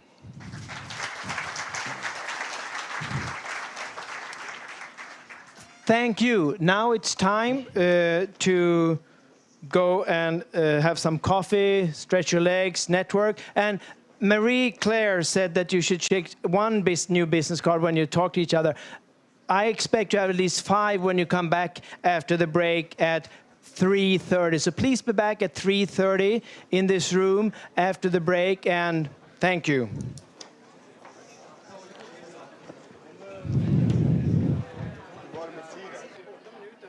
Okay, det var det. Okay.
On the basis of building a powerful industrial city, Haining has been developing rapidly in this hot land, leading by two big 100 billion industries, which are fashion industry and new energy and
The sky and sea are so broad that the echo of the tide sounds like thunder.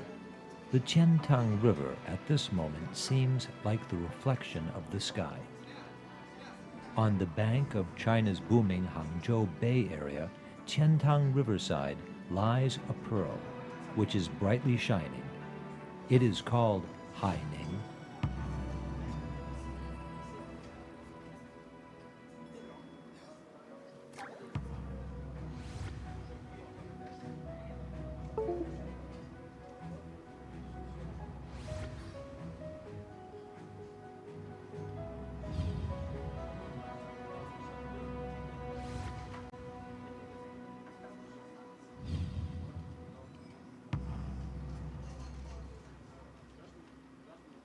Haining, the world's famous scenic spot for the Qiantang Tide and China's leather center. It is located in the heart of the Yangtze River Delta Economic Circle, being the core area of Hangzhou Urban Economic Zone and the key platform of Hangzhou Bay Economic Zone. To the west of Haining is Hangzhou, and Haining is to the southwest of Shanghai, south of Suzhou, north of Ningbo. Haining is surrounded by 5 international airports and 4 superior shipping ports. With 2 railroads and 5 highways passing through, it is possible to get access to the entry of the expressway within 10 minutes from anywhere in the city. The construction of the Haining-Hangzhou Intercity Railway and the planned Shanghai-Hangzhou Railway will enable Haining to deeply connect with those 2 cities.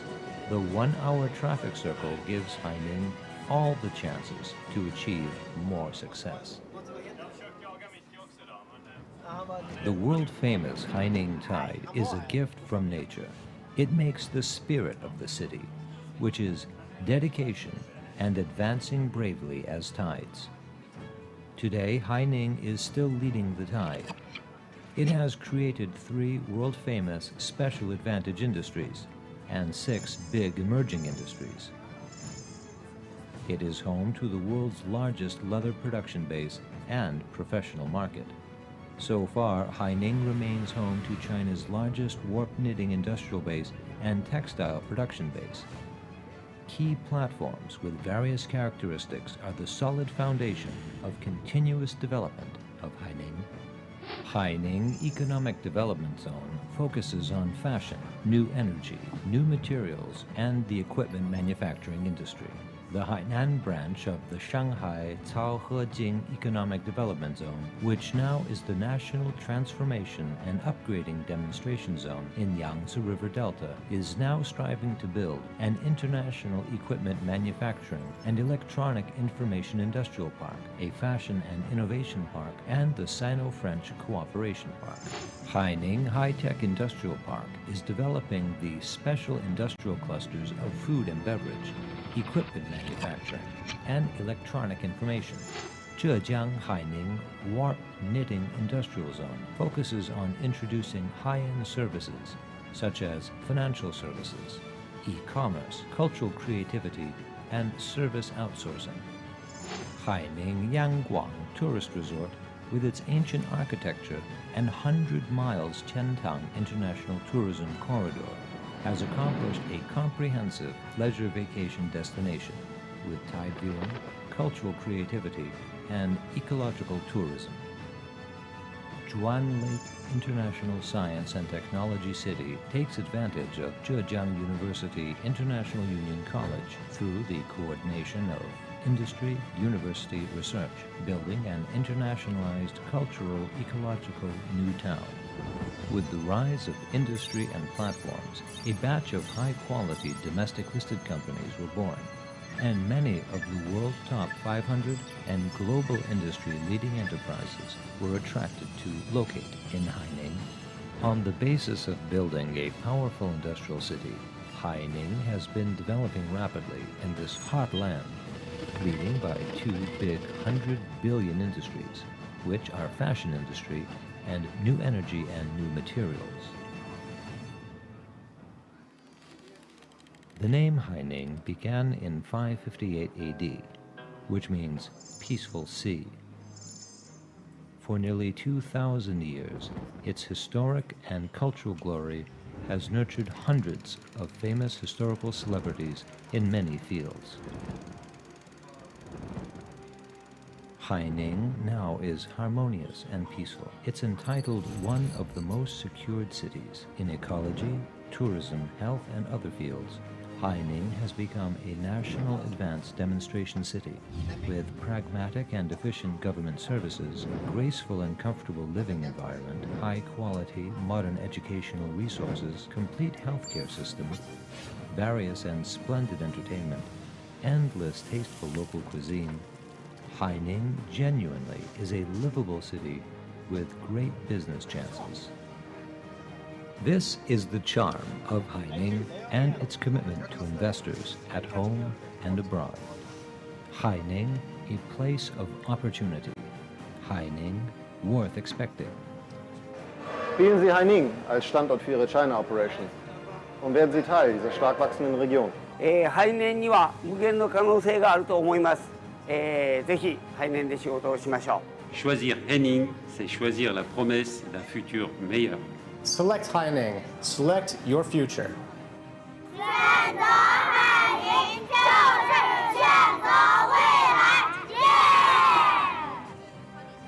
Select Haining and select a promising future.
I assume this is the one.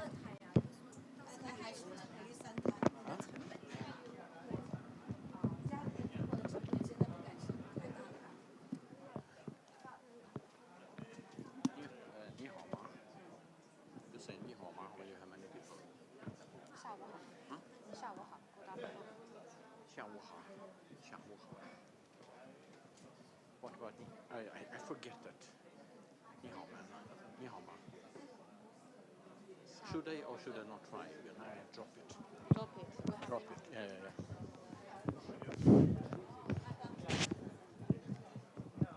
This is the way it works.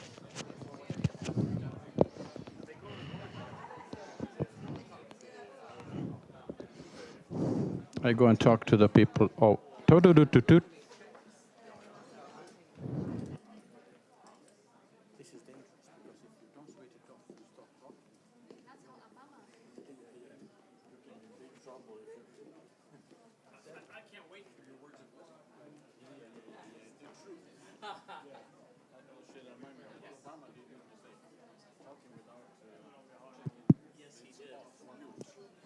Big mistake.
nej, men jag har...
So, welcome back, and I hope you had a good coffee break and made many new contacts.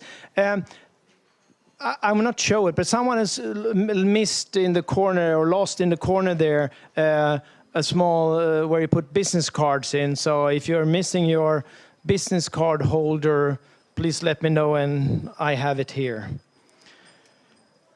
And so, without further ado, the program continues now for session 2, and welcome again to the people that are watching us live here in Sweden and also in China. Welcome back. I would like to introduce the next two speakers is Mr. Mike Danilovic. He's a professor at Halmstad University, and Ms. Jasmine Liu, senior lecturer at the Shanghai Dianji University, to talk. Both have extensive experience in doing research and particularly on business modeling in China, and we thought it's very important to understand that if you're taking your business over to China to see you might change your business model or not. So without further ado, please, Mike and Jasmine. Ladies and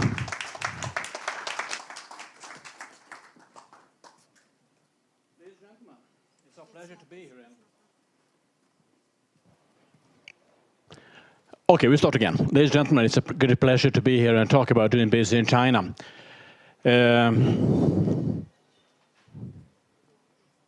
Yes, my name is Mike Danilovic. I'm professor of industrial management. I've been working at 3 different universities in Sweden, but since 6 years, I am also a visiting professor at Shanghai University in Shanghai, which is a way to gain experience in China. Because no matter what we tell you, no matter what you read, the only way to learn about China is to be in China, to work in China, and to learn by doing things and learning from the Chinese society. There is no other way to learn. And my colleague. Good afternoon. I'm Jasmine Liu. I'm a PhD student in Halmstad University in Innovation Sciences direction. This is my sixth year because I'm doing 50%. Very happy to be here. Thank you. We're going to have 2 different topics. My focus will be on business to business, business model innovation, and management style difference between Sweden and China that is important to understand when doing business in China. And Jasmine will... I will talk about, we have heard the macro data from between China and Sweden. Now we will focus a little bit more on the micro side, how to understand the Chinese context, Chinese consumer, and Chinese business people, how to interact with them. Our research is to a large extent based on wind power industry, both in Sweden, Europe, but also in China. And we've been working for several other companies in China. So the focus will be practical, and we will show you what we have been doing in China, developing new business model for Goldwind, the largest wind power company in the world that we worked with for 3 years almost. And then from that empirical illustration, we will take it up a little bit and present a model of understanding how to do business in China. We call it symbiotic business model. So there will be a generic theoretical model presented to you. Okay, doing business in China, that's why everybody is here. So is it difficult or easy? You trying to do business in China, is it difficult or easy? Come on, guys, give me something. It's not easy. Well, if you ask Swedish companies about hiring mid-level managers, they tell you, well, hiring a middle-level manager for work in China is about 500,000 Swedish crowns, small money. Then you ask them, how long time does it take for the middle-level manager to be efficient in China? Well, it takes several years. What is the cost for those several years before they learn how to do business? Well, they tell you that now we're talking about 10 to 20 millions of cost. That is the real cost for sending somebody to China for learning by doing. Why? Because Swedish companies, most of the time, give people training a couple of days, maybe a week before they go to China. They have to learn by being and doing things in China. It takes time. So, having this in mind, I just want to shift from, we'll come back to this issue later, to the wind power industry. Wind power industry is a new kind of industry, booming. Which country is the largest wind power nation in the world? China. You see, this is the global boom. The Chinese is even steeper. China has rapidly become the largest country in the world in wind power. Interesting. When we look globally of this steep development, we can see a couple of patterns. One is that all through we see this pattern going up. We see that all the companies, Western companies, Vestas, General Electric, Gamesa, Siemens, they're all keeping their market share, but as the industry is going up, they're actually losing. We see some newcomers, the red line among these are Envision, one of the Chinese newcomers, now number 2 in China. And we also see another company booming, that is Goldwind. They started from nothing in China. They started by buying Western technology, learning through collaboration. They become indigenous company that are capable in developing technology on their own, now moving globally, and becoming the largest company in the world in the wind power industry. Looking on the brand level, we can see that in the beginning of 2000, you talk about Chinese wind power industry, nobody was even talking about it because they were unknown. The perception was we sell technology to China. Now the situation is different. In very few years, you have a number of big Chinese companies becoming big players internationally. Goldwind number 1, Vestas going down, many other going down. Why? What is going on in this kind of global dynamics in this industry? And this is not the only industry. You see this pattern in several different industries. Looking closer to the Chinese market, what we see over the years is that domestic brands, Chinese brands, are actually taking the market share in China. And international brands are losing the market share in China rapidly. One question you can ask is, why? Well, you ask Chinese customers, energy companies, what about Western companies? They tell you superior technical quality, wonderful operational, you can trust the technology, no problem. They have no complaints on technology. Over the years, Chinese companies have become competitive. They are almost on the same technological level. Why are Chinese companies more and more hesitating to buy Western products? Not because of technology, not because of price, it's because of the business model they are using. The Western business model is to a large extent described by this kind of salami model. Anybody here like salami? I was in Hungary a couple of days ago. Hungary, not Hungary, Hungary. And I bought 3 pig salami. I love salami, Friday evenings. Tuck, tuck, tuck, tuck, tuck, tuck, number of slices with the small little yellow, you know the one yellow? They call it whiskey. A couple of slices, a small whiskey, wonderful. This way of slicing businesses is what Western companies normally do. They slice businesses, and they think by slicing they can optimize business, and by optimization they can see what is profitable, take it out, and what is not profitable, take it away.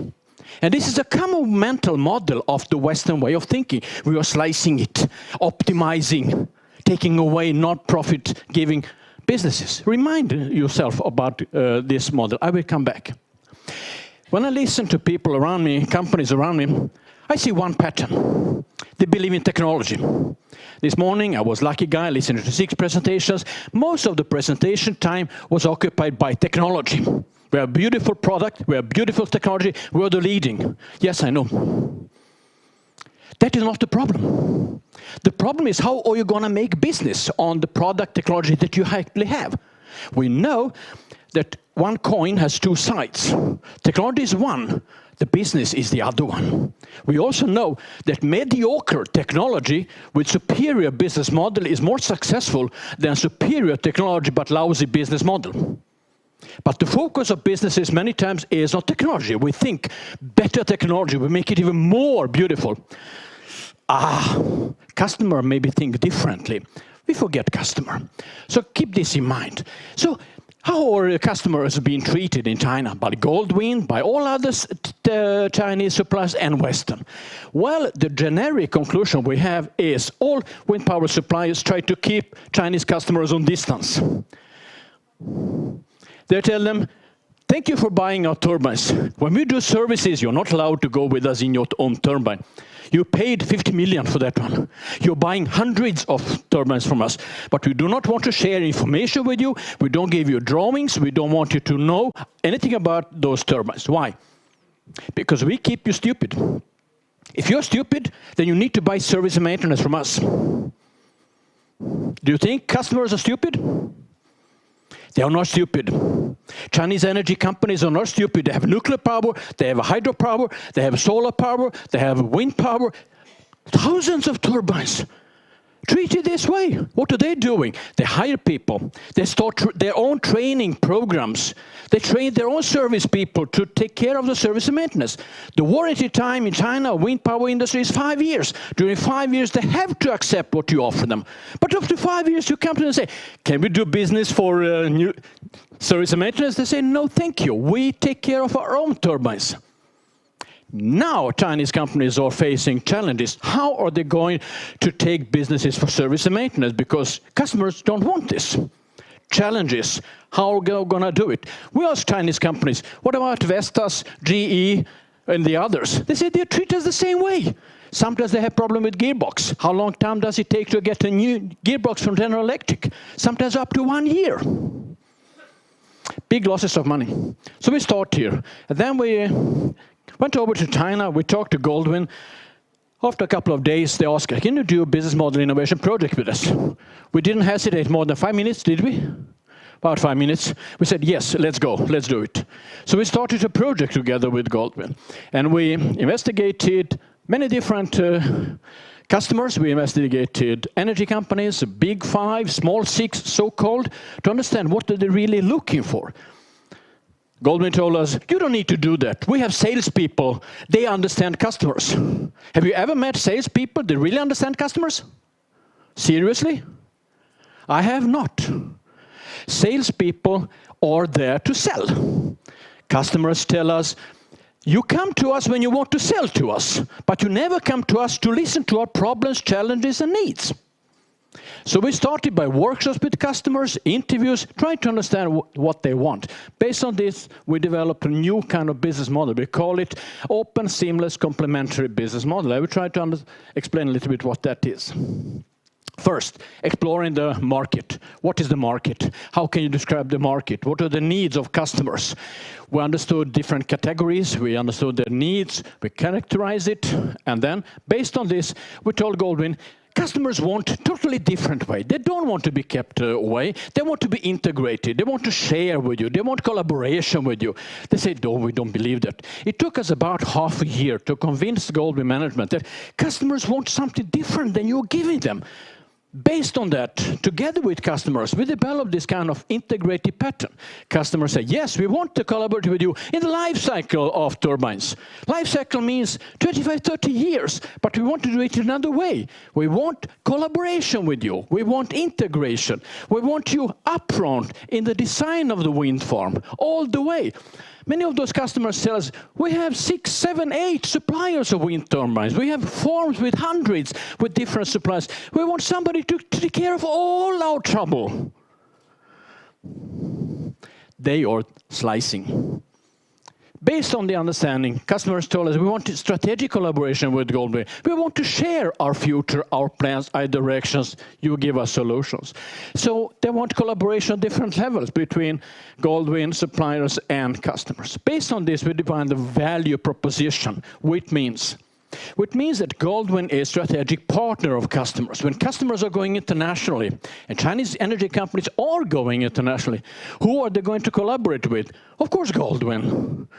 Going internationally, domestic, life cycle perspective, they want research, knowledge providing, all those issues. We make a package of that.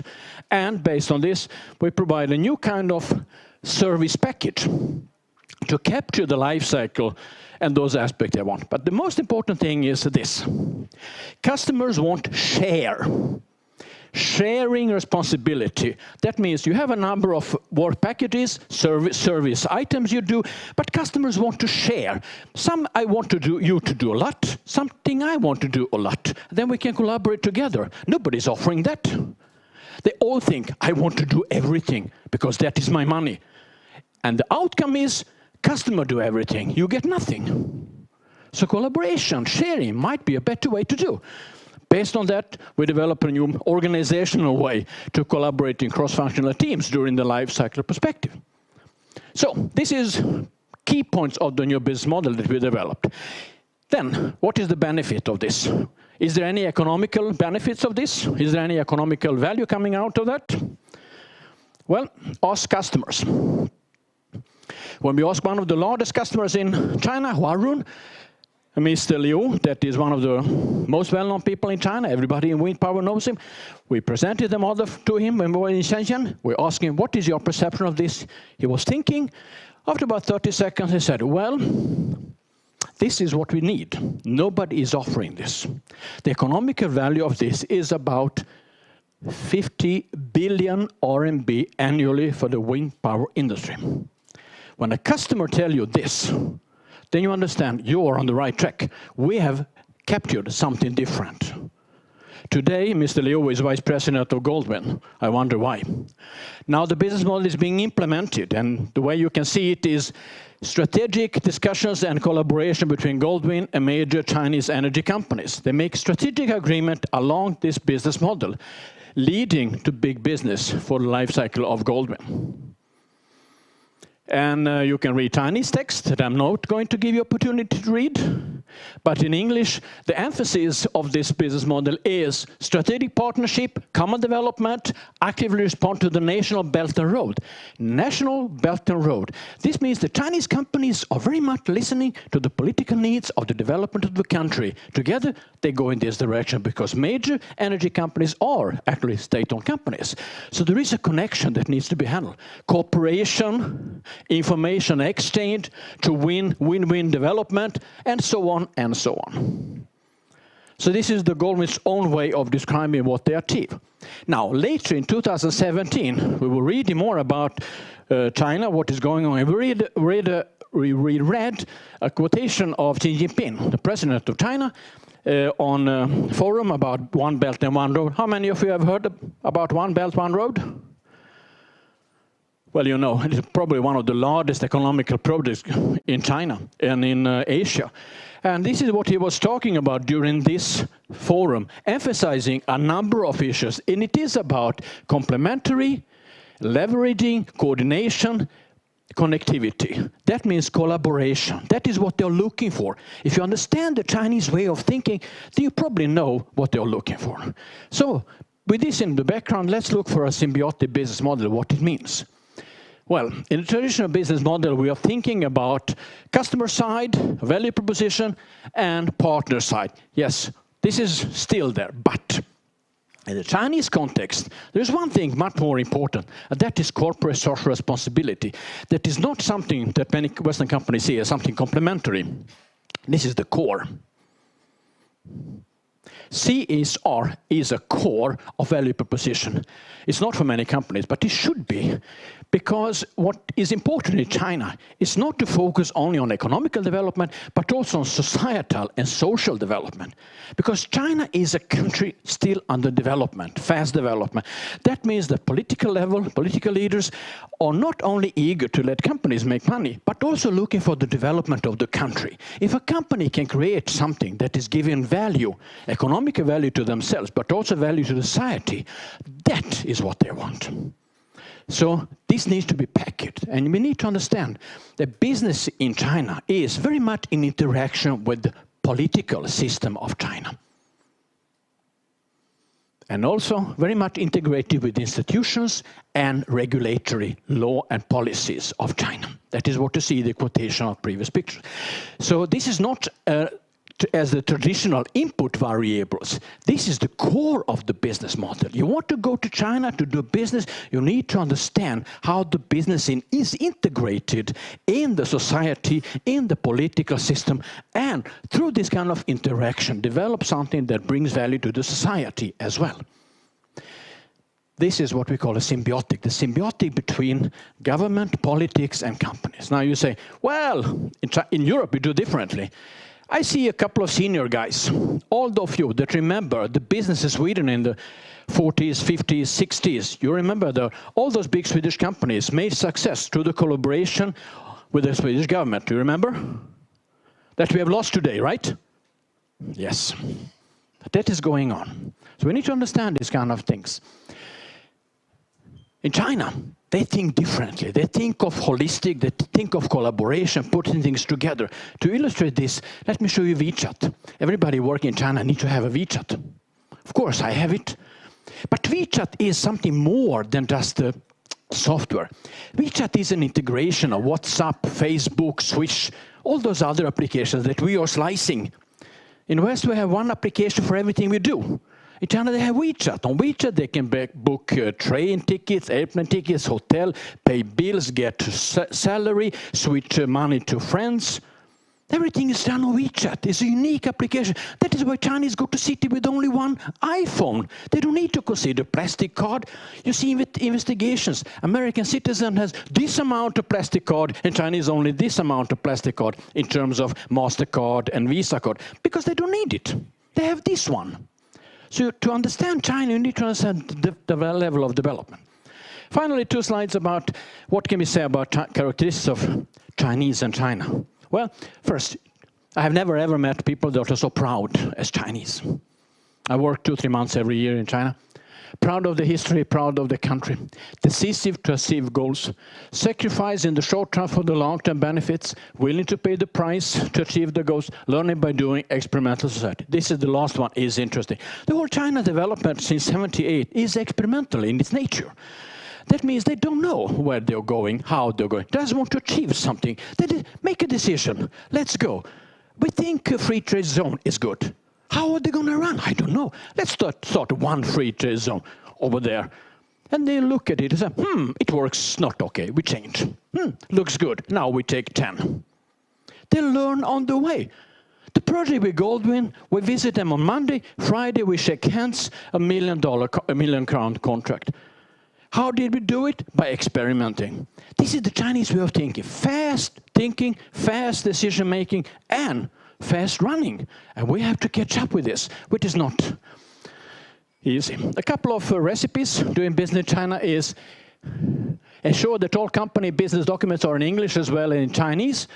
Many Swedish business people go with only English business card. Doesn't work in China, you have to have it in Chinese, because most of the Chinese business people and officials don't speak English. Find a good interpreter. Without people like Jasmine, I would never be capable in doing this. Keep them, train them, and never let them go. Even if you graduate, we will never let you go. And don't behave this way. Don't try to be white supremacy, look down on Chinese people. Never do that. However, I see that quite often. Follow people in China. Relations, trust is the key. Never let it go. Wherever people move, move with people. Follow people. They move to different positions, follow people. Don't follow positions, follow people, relations, long term. You're gonna kill me now. Yes, Jasmine?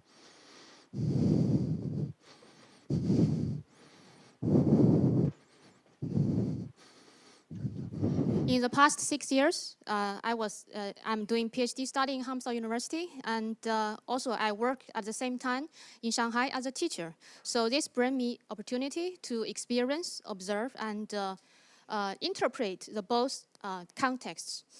When we talk about business culture difference, we always talk about it, but how it really works. Actually, when I calculate the difference between Hamstad and Shanghai, it is this much distance. There are different historic culture ideas, many things. How shall I illustrate the cultural difference? It's a big topic. So I decided to choose with 2 cases to illustrate how cultural difference can influence customers' perception, customers' behavior, and even the way how business people interact with each other. Hopefully, I can inspire some of the logic. How can we manage the difference? These are clothes of H&M. This is the summer season final discount selling. So are they beautiful? They are beach wears, right? They are beach dress. We know that Sweden just had the best summer of the 200 years. It's very popular among Western ladies. But when we walk into the shop in Shanghai, 2014, they are almost untouched, all left over there. Then Mike was very much astonished. He asked me why. Isn't Chinese ladies go to beach or not? I said Chinese ladies go to beach, of course. And also, this is not the fault of the designer. Actually, if you bring the same, even more beautiful design of beach dress to sell in China, still they will be left. Then why? We need to check out, understand the different customer behavior under the sun. This is a dream of every Swede, right? In summertime, very relaxing.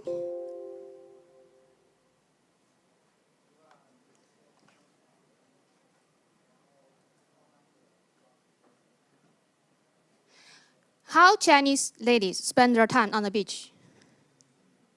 You may see that ladies dress differently. Ladies are having umbrella, hats, everything to wrap ourselves as much as possible. And even some of them are not in the water. Why? You need to understand that actually, even today, there are many Chinese still cannot swim because we were not taught when we were young, including me. I'm still trying to learn it. So Chinese ladies, they don't swim. You don't see anybody on this picture is sunbathing. Why? Because we have different perception of beauty. In the Western context, you think time is a dream. It's super sexy and beautiful and healthy. But our Chinese say, if a Chinese lady keep her skin white, even an ordinary Chinese lady will look more pretty. We say it 一白遮三丑. So we want to keep white, right? So we have different perception of what is beauty. We don't want to get tan in our skin. We also have different definition of beauty in another perspective. That is how sexy we go. The sexy word in Western context is definitely positive. Every lady, young girl, they are hurry to look sexy. But in the Chinese context, you can see Chinese ladies are also stylish. They carefully match everything. But from the picture, you don't see any lady wearing a very low-cut dress. Because sexy in the Chinese context is still being perceived not the most appropriate. So we have different definition of beauty. Then this will bring different products. So in the Western context, you want dream time product, right? Make you look tan within 4 hours. And we want the product whitening, brightening each week. That will be disaster for you, right? We wear this kind of beach clothing. The whole family look cute, sweet, but not too sexy. And we have sunblock 50 plus. So not only protect me not getting hurt, but also definitely not getting tan.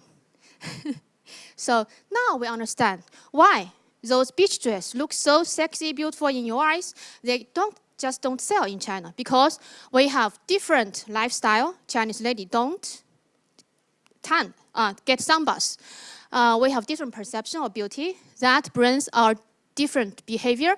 And also, my height is ordinary height among Chinese ladies, and those dresses, even I'm standing on my toe, it will be too long for me. So, of course, when it comes to marketing decision, standardization and localization is always a decision you have to make, considering the cost level. But my suggestion is, maybe you can just don't send those clothing to China when you know for sure it's not going to sell. So we need to be sensitive to the differences. And also for the gentleman, that the product is ventilation for energy recovery, then you need to understand how oily the air of Chinese chef, of the Chinese kitchen is. So if you want to develop that product in the Chinese context, that will be a big challenge facing you because our kitchen air is very, very oily. Okay, the next case is about blue air. So now we make sure our product is adapted to the Chinese context. Then we need to find the right channel, right platform to reach our customers. Where are the customers? So as a marketing teacher, I always like to observe the phenomenon in my life. So I was doing shopping in my neighbor shopping center. It was at the edge of Shanghai. You can call it near suburb. Then this blue air purifier product show up at the underground of the shopping center. Then my first reaction is, blue air show up at wrong place. Why do I say so? Because actually blue air is a high prestigious product among Chinese consumers. One colleague of me even asked me to buy one blue air to bring it back to China the first year when I was in Sweden. So it's very popular. Then why do I say it's at the wrong place? Then please look at the famous Tmall, right?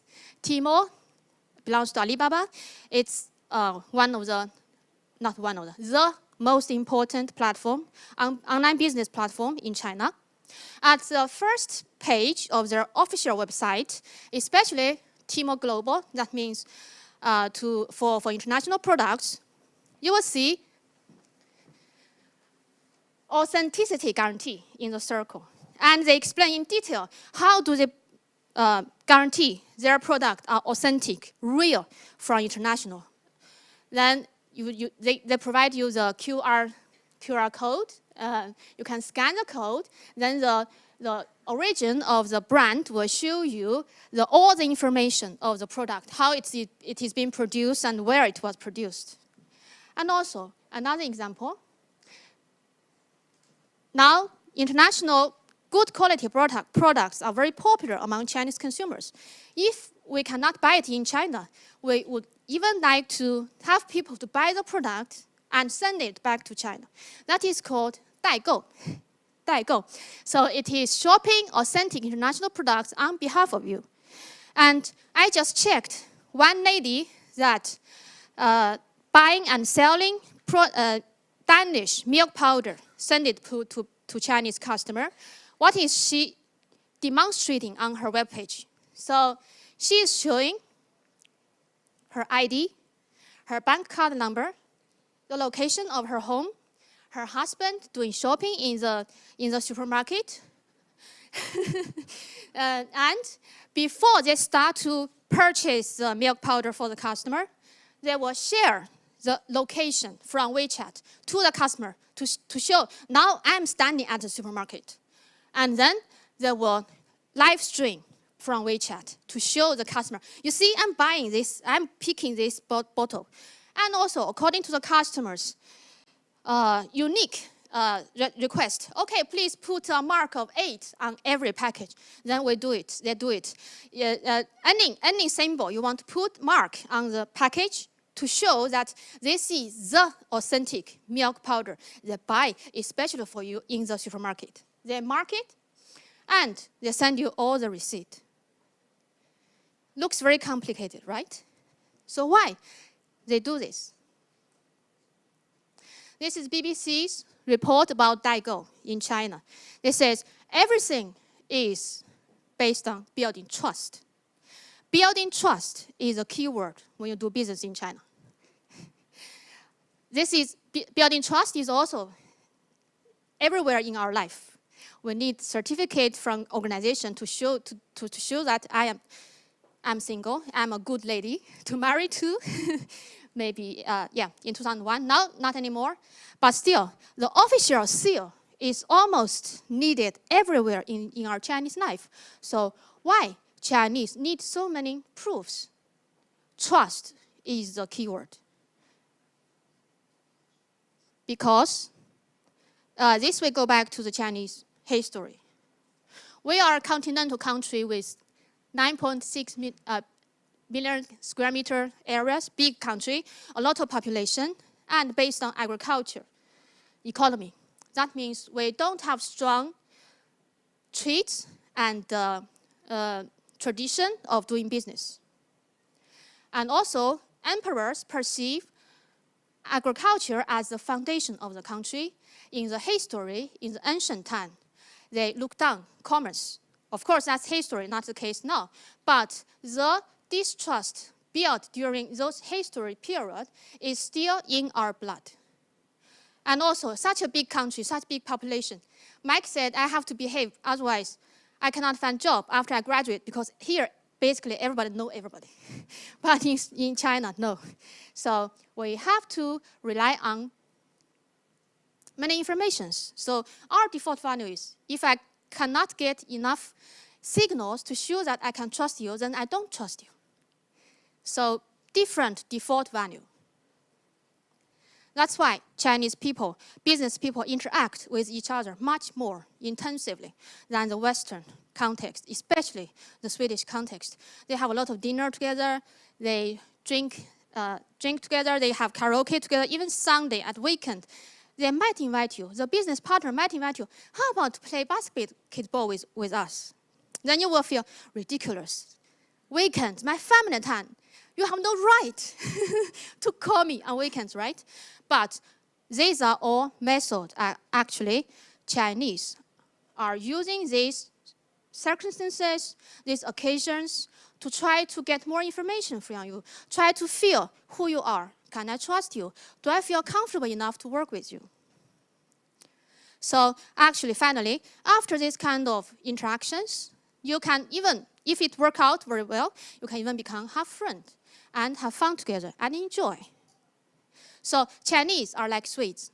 We are a little bit shy, but we are as friendly as Swedes, especially after a little bit drink. So my suggestion is consider to have more interactions with your Chinese partners, because that's important for them to build trust with you. And bring a bottle of schnapps will help. And also, this has been shown that when Mike, every time when he sings the Swedish song at the dinner table, every time that shortens the distance a lot. And Swedish songs are beautiful. Yeah, so those are my suggestions. So.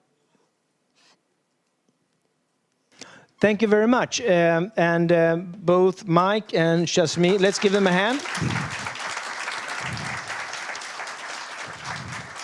Very interesting, a lot of information to digest. Both Mike and Jasmine will be here when we open up for more questions after the pitches and the fireside we're having after that. So, and they will also be here at the mingle, so you will be able to pick their brains even more. So thanks again. And we're going to now move on to the other three pitches of the Haining Day competition with the finalists.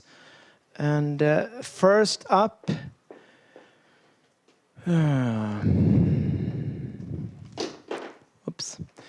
is a company named Climate Curtains. So please come up on stage. Peter Hertz. And here is a microphone, and it's on.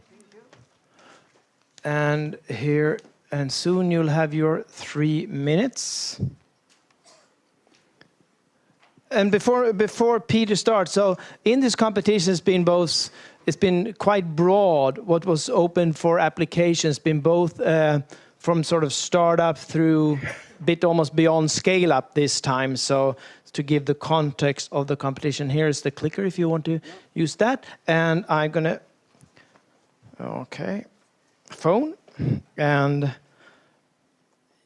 your 3 minutes are starting now. Thank you. Okay, the main component of the invention is just air. And that's good because air is free. Air is cheap. You don't have to pay for it. But you can use air as a very good insulation if you trap it between sheets of any material. And the optimal width of each air gap is about 10 to 11 millimeters. And we have found that. And when it's a roll, but it's a roll of a large diameter. And that diameter is the same as the wall that is created when we are lowering down the curtain. And that creates about the same insulation value as in a wall. So we call it wall on a roll. Next. And this is a calculation about how we can Please hold the mic closer to your mouth. So. Okay. This is how it works. This is the blue high line to the left here is the U value of a single pane window. And it means that it lets a lot of energy pass through. And when we have a double pane window, that's okay, but it's not very good. And when we have a modern triple pane window, and that is a U value of 1.2, and that is considered good.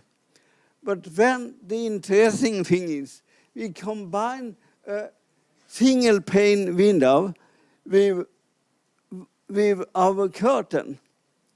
And when we will get 0.87 in U value, and if we combine it with a 2-pane window, we will get down to 0.6 about. And in combination with 3-pane window, we will get down to about 0.5. And normal walls has a U value of 0.4 or 0.3. So that makes... 3 minutes is up. Thank you very much.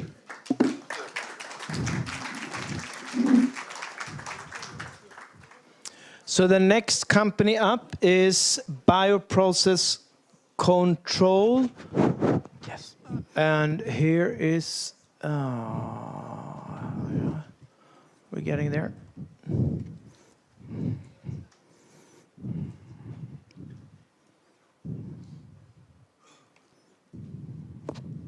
And we have Jing Liao, who's 3 minutes, starting now. Okay, thank you. My name is Jing Liu. I'm the CEO and also the co-founder and the inventor of company Bioprocess Control. Only 3 minutes, so I'll give you a very short overview presentation. We work on smart instrument. The definition of smart here is basically very user-friendly, high accuracy, high precision, so user-friendly and low technical barrier for you to perform those. These are analytical instruments. It's not for consumable, but general public, but it's for the laboratory and for process optimization and so on. So our philosophy is by a better professional tool, you can analyze more. You can analyze much more accurate with less effort. So you can do measure more, you can have the information to improve your production, improve the lifestyle, and so on. So that's the basically. Everyone, all professional, need the professional tool. And the company, we are in business for 12 years. We are original spin-out from Lund University. And we have a customer over 1,000 customers, over 500 big organizations in over 60 different countries and regions. And we have a lot of IP. And we're fully commercial, mature company, and profitable in the past 7-8 years. What we do, as we said, we're working on the smart instruments. Smart in the way that it's, as I mentioned, standardized measurement better so we can improve our efficiency and the quality of analysis work. That lead to more productive production and work. And these are some of the examples of our product portfolio. They're actually an integration of process knowledge, instrumentation, software, and IT solution. Every company goes through a development phase. The same we do as well. So we are in the first couple of years, we are in the product technology development phase, and followed by focus on only one segment, the biogas segment. And in the recent years, actually we see opportunity that our technology can be applied for a much wider application field. That's including the human, wastewater, greenhouse gas emission, and animal feed. And the size of the market often is 10 times even more bigger. This is our team, very international team, and also the management and the leadership. We have actually a very competent and team and knowledge team member as well. 50% of our staff are over PhD level. I have a PhD degree. Here, we actually present the idea to go to China, and we actually already do sales in China. The idea for this is actually to strengthen our development, to have a production, to have development in China. And then we're looking for synergy between Sweden and China together. Thank you. Perfect timing. Thank you. Perfect timing, yes. Perfect timing. And finally, the sixth finalist. Oops. And we have it there. Is Comsys Net Power, and welcome upstage, Stefan Lindström. Thank you. I will teach you everything I know about energy efficient power. And your 3 minutes starts now. Okay, thank you. It will take 3 minutes. So we work with the high efficient power, and the reason is that the power industry is changing a lot in these days. From being a centralized, large power companies, we now see smaller and smaller solar installations, wind installation, microgrids, and so on. So everything in the power industry is changing. The large power utilities, they are now getting competition from small-scale power infrastructure, rooftop, so on, battery storage, and a lot of other power that are being generated worldwide in various locations. We see like car factories, they're going into the power business, buying Solar City, Tesla did.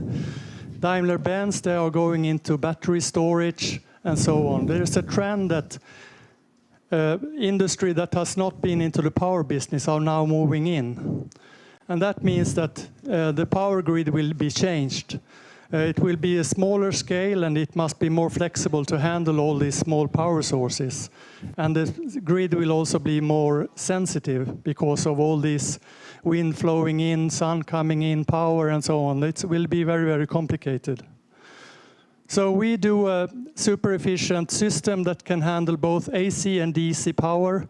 Data center energy efficiency is very poor today, and it's growing faster than any other power user today. It's using more energy today than all the airline industries in the world totally.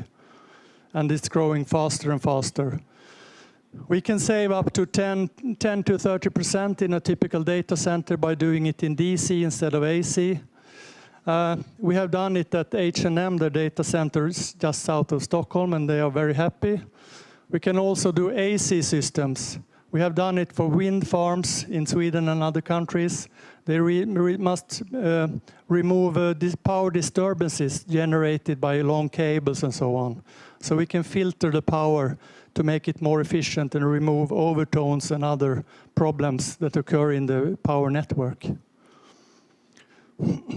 We are a small company. We are based in Lund. I sit in Stockholm. We are 20 people and mostly R&D guys.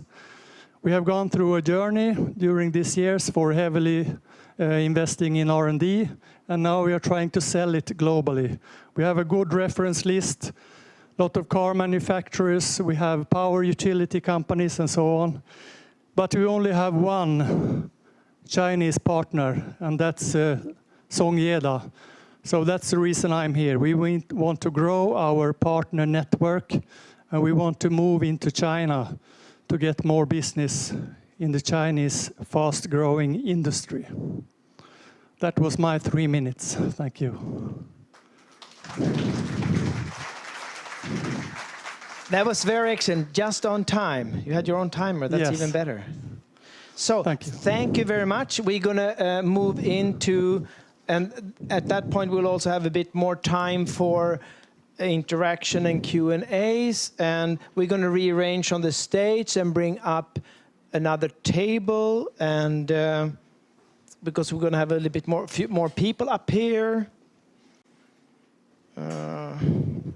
We're going to do some magic. See? Magic. Just put it up here. Yes, thank you.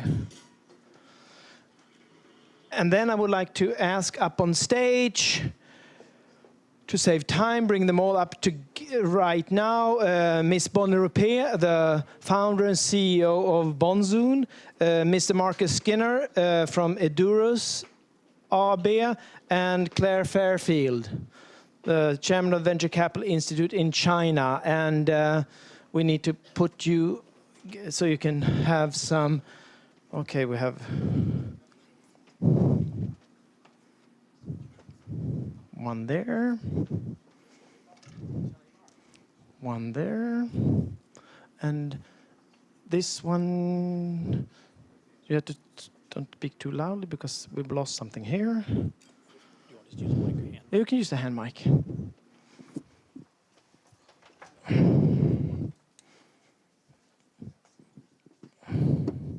So please move. Yes, it should be on. Mute off. Okay. Does it work? I don't think so. Yes, it works. Hello? Of course. There we go. Jack of all trades. Okay. And here it's testing, testing. Yes, hello. Please, yes. So what we've decided to do this, the idea with this section is that here we have 3 more people that have a lot of experience in doing business in China, and really want to hear from them to begin with, sort of what to do and what to don't. And we're going to start with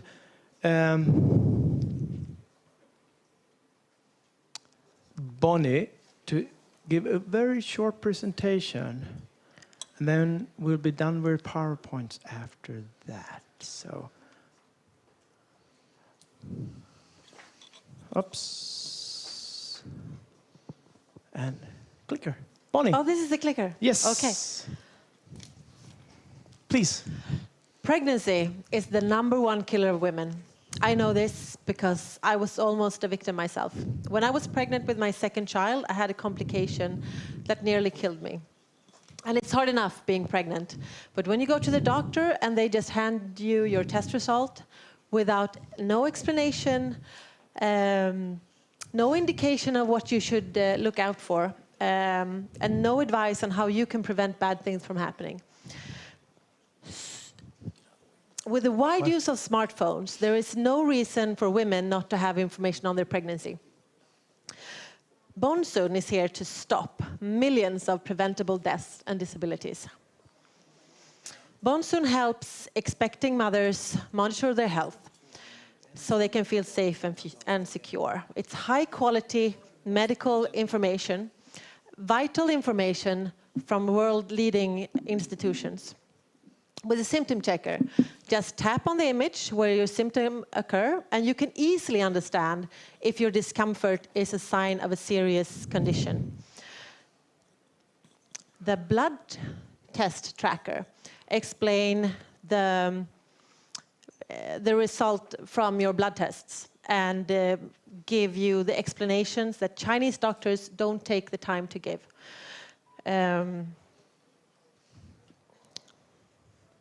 All our content is strictly evidence-based. It's written together with Karolinska Institute. And in our editorial board, we have members from Beida, Joda, and Fuda University. And all is to ensure that we're always up to date with the latest and the best research. Since our work has a huge impact on Chinese children's and women's health, we work closely with all major Chinese and international health organizations, like the World Health Organization helps us with content, but it's also a door opener, and introduce us to IOM, and we are working with a joint vaccine platform together with Gavi. And they're also a door opener to other credible partners. They introduce us to Gavi under the United Nations, and we also work with the Swedish and Chinese Midwife Association. And they assure that everything we do is approved and appropriate for the Chinese market. And finally, we partner with the Chinese Preventive Medicine Association and UNICEF. Oh. Sorry, to help us spread the word in China. All our partners know the more people that use Bonsoon, the better Chinese women and children's health will be. And perhaps our most important partner is the Chinese government. The Chinese Center for Disease Control and Prevention work with us in product development. And both the Swedish governmental agency SIDA and the Shanghai Civil Affairs Bureau has given us numerous grants. So, I want to talk a little bit why I chose to start in China and the market opportunities there. Pregnant women develop purchasing habit, or let's say Chinese women develop purchasing habits twice in their lifetime. They're not only holy grail for retailers, but for insurance companies and for most companies. They develop new purchasing habits when they go to the universities and when they are pregnant. And the brands they choose, they're going to stick with for life. So a Chinese family spends 11% of their annual income on their child. And in China, you have 22 million pregnant women. That's over 100 million in 5 years. That is why the market is worth 3 trillion. And it's growing with 17% every year. And I want to say a few words to the new entrepreneurs here, that I moved to China as a single mom alone with my 2 kids, and I didn't know anyone. I just had this gut feeling that the invention I had would be useful for Chinese women. And right now, this is happening all over China. This is a Chinese nurse in a public hospital who, in the pregnancy education, informs patients about our app. And we don't pay her to do so. She's doing that because she finds the product helpful. This is, I think, for me, one of the proudest moments. This is when we were not only awarded top mobile internet startup in China 2015, but we also won best design from for our app, which for me was a validation that the product was not only interesting for the people, but it's actually even the tech world found it interesting. We have been named top 3 maternal health apps in China and top 10 health apps in Shanghai by Bayer. And we work with the CPIC, with an innovative mutual insurance product, and the product was first launched in China, and I didn't launch it in Sweden until this summer. So we have a Swedish version of the product since this July. In Sweden, it's called Min Graviditet. In China, it's called Koda Inu. And the English version is called My Pregnancy. And we have downloads all over the world, but our largest focus is China. That's where we started, and that's where we're still growing fast. So, yeah, thank you. This is me and my WeChat, so just scan if you want to get in contact or something. So Bonnie, very interesting about Bonzoon, but going to China, and what's the 2 most important lessons learned to start your company in China? Well, if you get advice, if someone comes and asks you, is that okay? What should I really think about? Well, I thought it was really interesting to listen to the professor. Was it Mike? Mike. It's going to cost 10 million to educate a general manager, and I think that was the cost of me going to China and just doing all the mistakes you can and learning by doing in China. So I can kind of validate that number. It's gonna take a really long time, but it's gonna be worth it. That's okay. Marcus, you've been spent yes. a long part of your business life in China. So please, for a few minutes, give us sort of the most important to the audience here to figure out what to do and what not to do. Yeah, I can give you a short background about myself. I studied in China in '96. Studied in Beijing just because I actually had read Marco Polo and had an interest of China and Asia. And then in '98, I started working for IKEA in North China.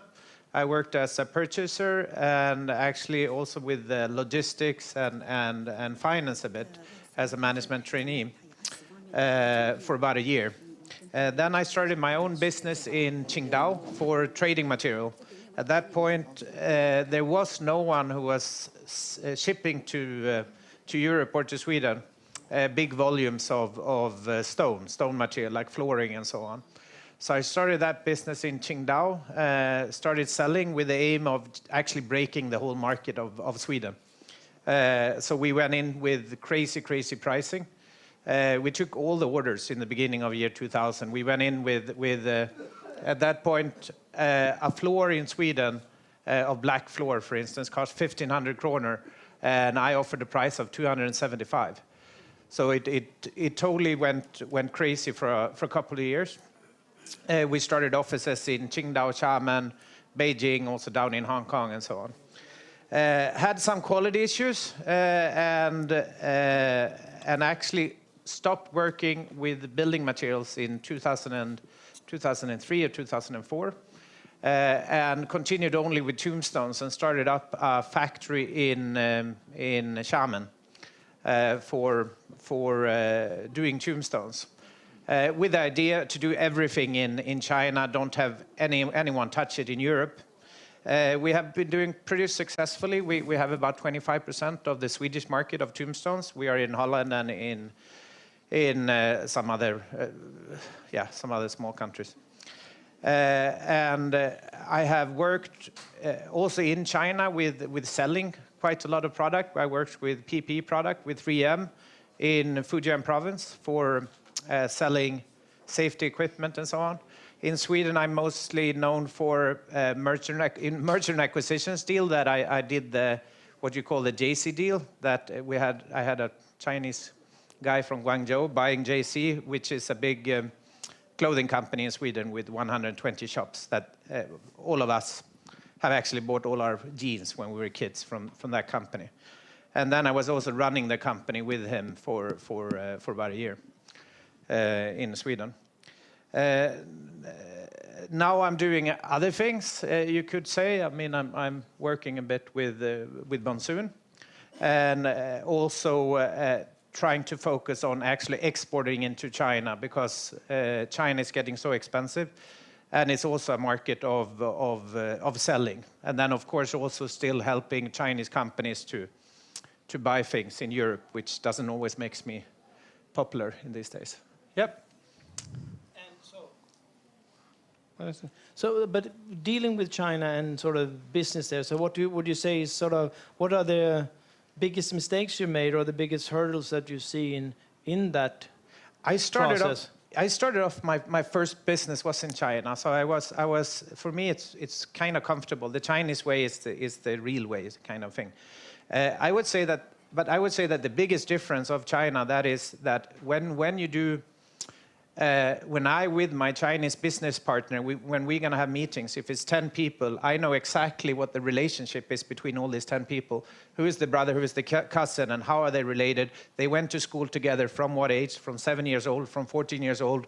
Did they go to university together? Did they share room in the university? So that I know exactly how they are connected and in what way. And this is actually, I would say, that's 70% of our business talks is about what is the relationship between different people. And this is not something that you spend so much time on as a Swedish person. That I would say is the major difference, that the connections.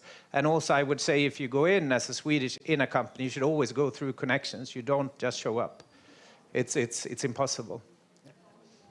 So that's the biggest mistake that Swedish entrepreneurs do when they come there. They haven't done their homework on find out the relationship or building relationships, or? I mean, if you go in to do business in China, you should have someone there.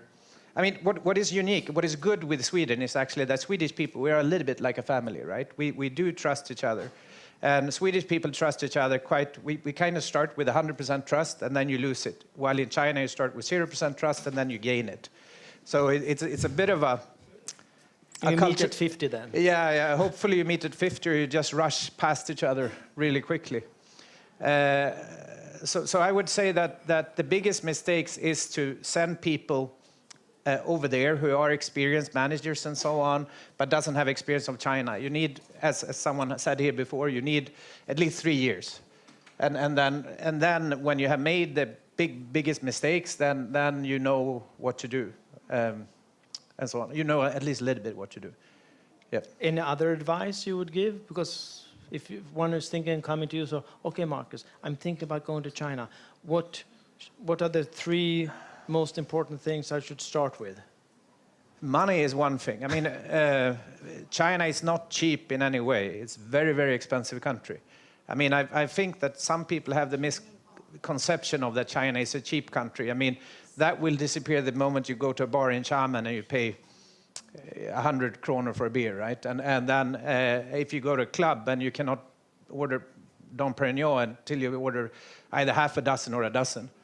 I mean, it's extremely expensive, and also you have to be ready to spend a lot of money on entertainment, like a lot of money, not like 10,000 a month. I'm talking about hundreds and hundreds of thousands. And the second, money was one. Second, to make sure that you have good relationship with the people that you work with. I mean, very close. I mean, to go through someone that you know well, and then they know someone very well. Otherwise, I think it's very hard. It's hard. And the third. That's it, pretty much. I think it's not for 2.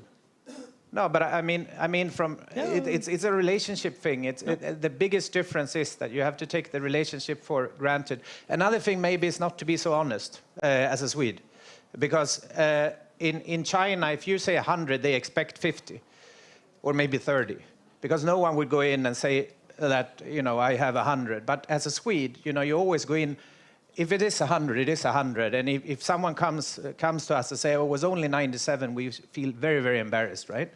But what will happen then is that the Chinese will think, okay, he says 100, then it's probably a 30, 40 something, right? And then already there, he's trying to find what is wrong with this. Why can't I find this 30, 40? They're trying to find the bluff that doesn't exist. So this is another mistake, that we become too honest in our thing, because everybody cut everything by half, by third anyway, so you might as well just exaggerate. So I would never do that, but... Of course not. but there's a different negotiation style, that's what I'm saying. Yeah, it's a very different negotiation style, and also, I mean, I kind of disagree a little bit when I said that China is a farming society, someone said, because I would say the opposite, that China have 3,000 years of history of doing business. I mean, if you go to dinner, and I mean, I know these Chinese people who are here, if someone puts the glass over there, they will think about if this is an insult or not, or why doesn't he pour my whole glass full and half? And I can see a whole game of insults playing, which the Swedish person will not notice at all. But the Chinese will know exactly if it's favorable or if it's not favorable. And I would say that they have developed more of a business style that is so long, so everything counts, like every single thing you do counts. While we are just engineers, kind of Swedish, right? We are like, this is our product, and we're gonna sell, and it costs 70, and 70 is the price, right? And then they don't understand everything else that is going on. Or why are we playing basket, as someone said, or why are we drinking? Because you want to buy it or you don't want to buy it. I mean, there's no... So Claire, what do you want to add from your experience in the last 15 years in China, half of your time? So excuse me, my background is I'm an entrepreneur. I'm also a venture capitalist, and I've also helped build a lot of educational infrastructure around the world in terms of entrepreneurial centers and working with entrepreneurs. So I've done it everywhere across the world for the most part. And one observation I will make is, regardless of nationality, regardless of government system, religion, language, it's amazing how consistently people all make the same mistakes when working in the fields of innovation or venture capital or company building. And so that's both, I guess, comforting and scary all at the same time, because the good news is that you can predict what's going to happen. The bad news is sometimes it's still hard to get people to understand that. And one of the lessons that I've learned in China and across the world and in the United States is, when you're building a company, you want to do business, people tend to focus on the money too much, right? Particularly in the US. Our venture industry is now made up of financial managers. They're not what I would call venture capitalists. And I count among my partners some of the actual founders of Silicon Valley. And so they've seen the evolution. And one of the dangers in that is it's too easy for the investors. So the venture capitalists, or just even angel investors or corporate investors, they think because they have the money and the power that gives them the ability to force success. You have to be very careful when you're an investor or when you're a manager, that you don't ever forget that the entrepreneur, the person standing right here, that's the hero in the whole equation, right? I can threaten her, I can yell at her, I can give her more money, but I can't force her to be successful by doing those things. It has to be a partnership, and part of that partnership is understanding that money is just a tool. And sometimes in China, because similar to other countries in the world, most everything else that gets scaled, you can scale with money. It's very difficult to scale innovation economies just pouring more money into them. And look what happened in the US during the internet and the .com era. Now, you can give $1 billion to a bad idea. It's still a bad idea. And if you can give it another $1 billion, that's just fine, but you're just going to lose that money. And so there's a big emphasis on money in China, the same as it is everywhere across the world. And so you just need to be careful that you don't get caught up in that too much. Another thing I've observed in my time in China is, and much to my frustration and embarrassment, I still cannot speak much Chinese. I have tried, and all I do is make my Chinese friends laugh very much. I mean, I'm part of a drinking game, I think, at dinner time sometimes. Every time I say something wrong, they get to take a drink. But what I have learned is you cannot overemphasize the problems and the challenges of making your languages line up. In my case, I'm an English speaker, English and Chinese. And for the most part, most Swedes, it's also lining up English and Chinese. And the languages not only are radically different, there are words that exist in each language that don't exist in the other language. Particularly when it comes to the kind of work that I do, words had to be invented. And it is so easy to get the meaning wrong between good, well-intentioned people, because you are at the mercy of your translators on both sides of the equation. And I know that I've had good translators and I've had bad translators. And it's not just the content you want to be careful about. You don't also want to insult people accidentally or have your translator mistranslate something and insult people. And so always build in extra time to make sure the communication is clear. What we do is we will oftentimes spend a day in meetings, and then we'll have two people from each side after dinner. Their unfortunate job is to sit down and say to each other, what did your side think we agreed to today? Or what did you think we talked about today? And make sure that we got that right, because it is so easy to have a miscommunication there.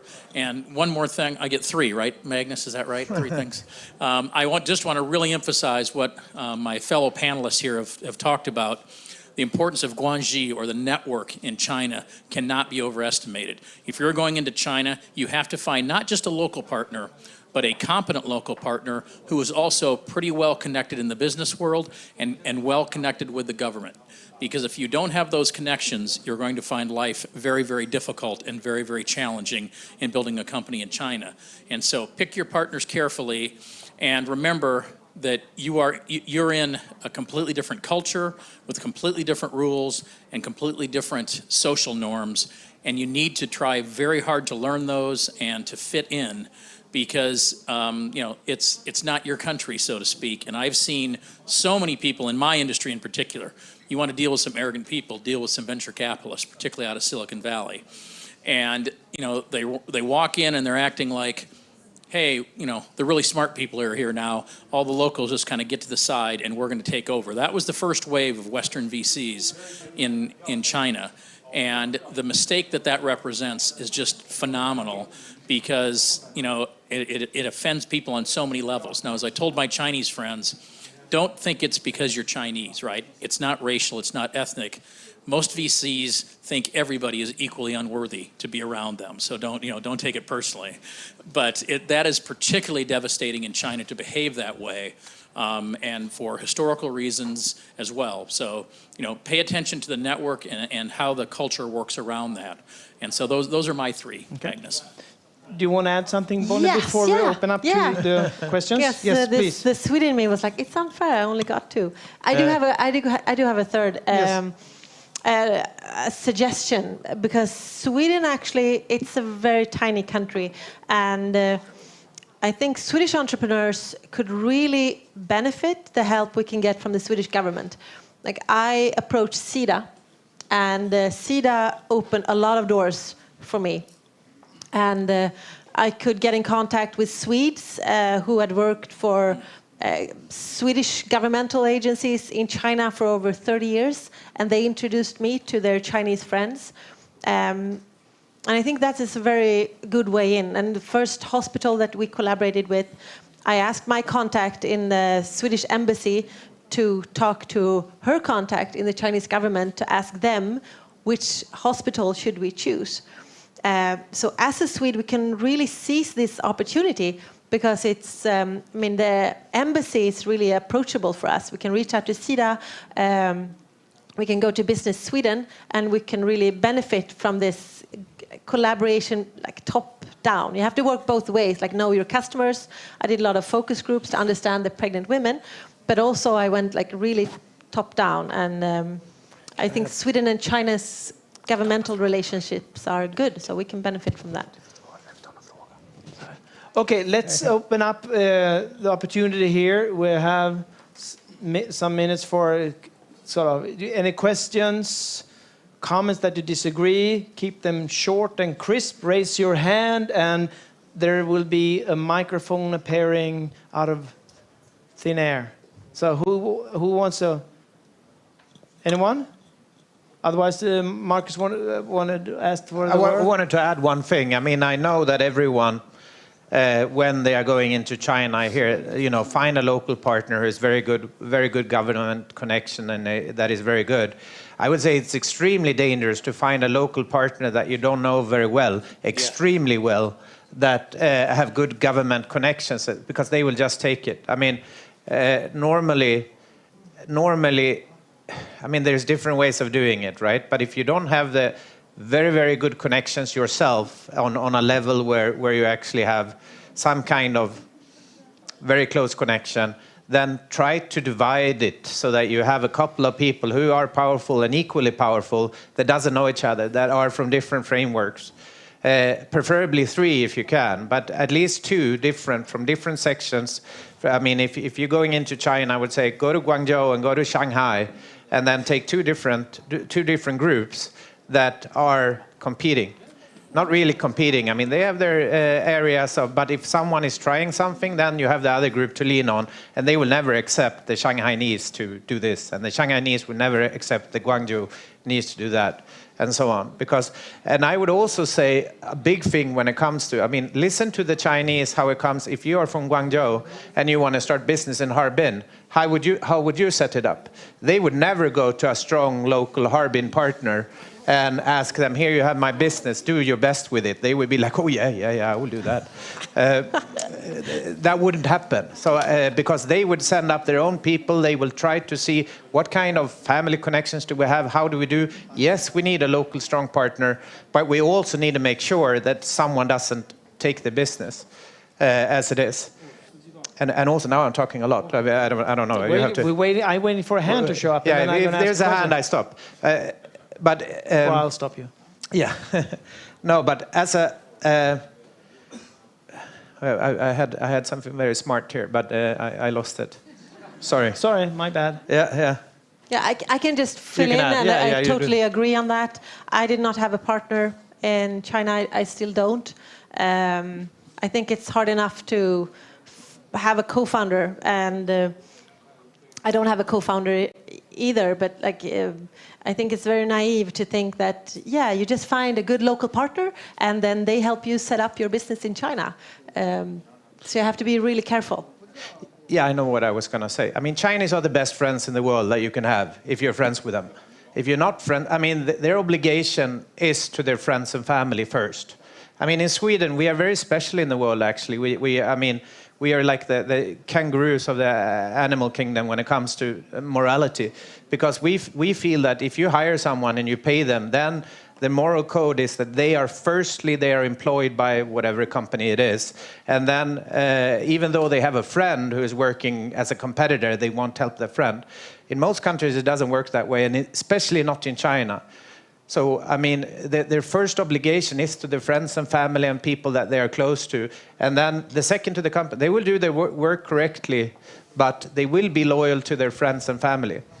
And I think this is something that is different in Sweden. And also for Chinese who invest in Sweden, you have no idea. You just pay someone a couple of renminbi a month, and they are deathly loyal to you.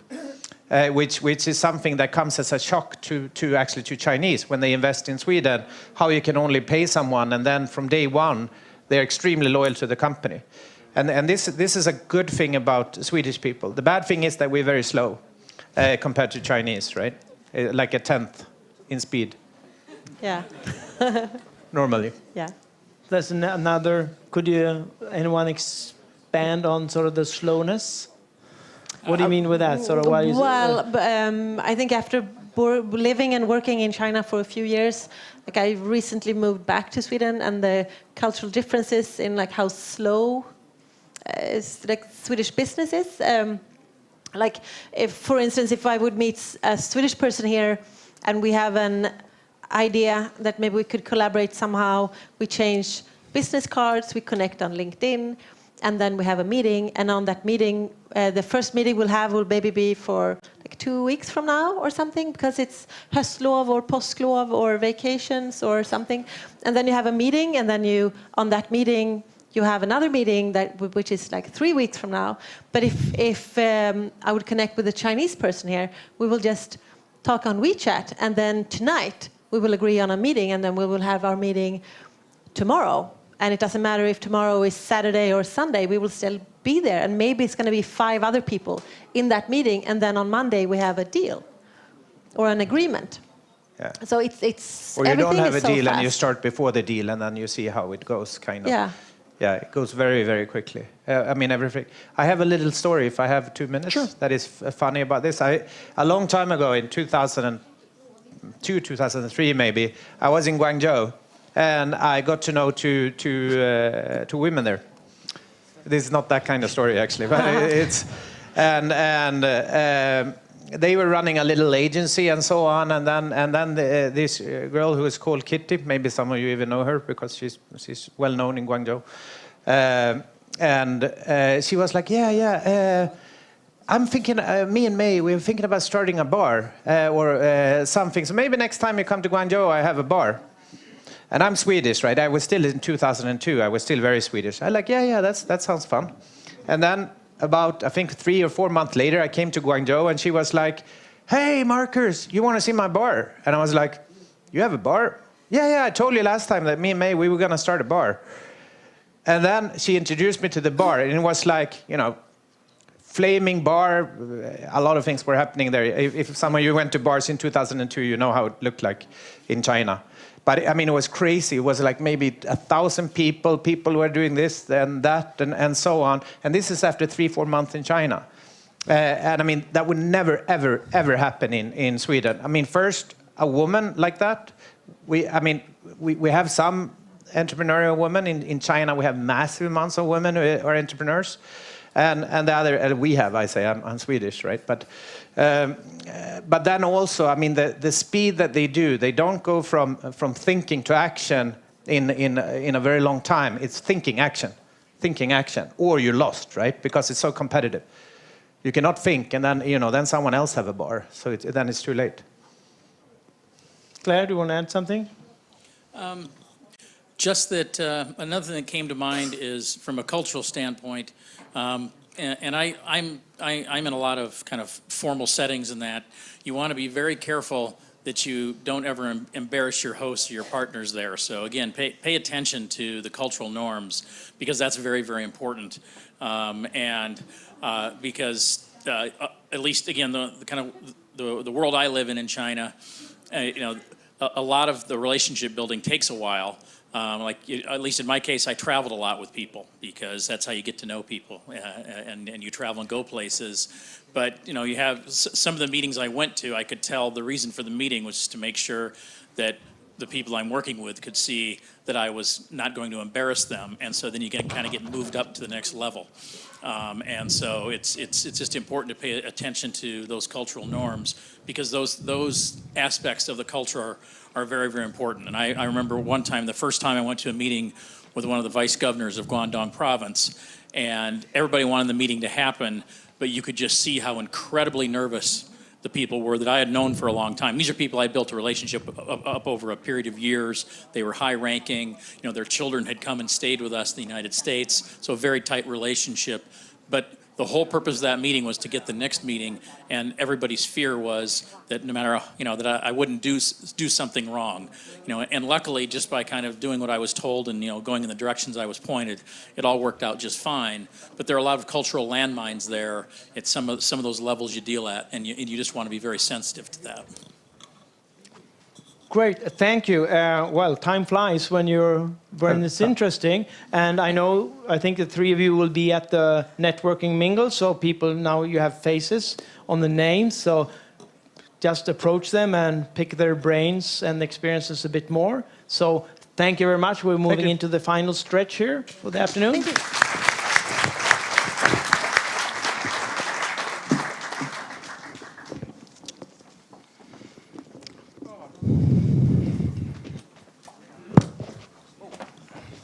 Yes, please. Thank you.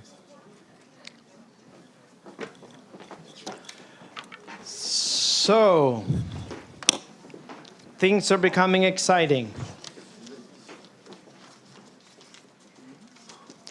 So earlier during the afternoon, you've seen 6 short presentations of the finalists in the Haining Day competition, the first Haining Day competition. And earlier today, they were giving longer presentations to a jury, both the people here and in China, in Haining. And they have looked at the presentations and so forth and decided on who's going to be a winner. So it's going to be 1 winner, 2 second prizes, and 3 third prizes. That's kind of logic, isn't it? And but as I said before, all of them are winners in a sense, given that they all will be invited to visit Haining City and learn more about the landing program there. That includes grants, potential grants up to 6 million RMB. So, then I would like first ask up on stage that will the third prize that will be given by Mr. J, and he's the director of the Human Resource and Social Security Bureau of Haining, and Mr. Chow, the deputy director of Haining Economic Development Zone. So please come up. And then we'll ask, when you're up on the stage, we'll ask the 3 third prize winners to come up. So.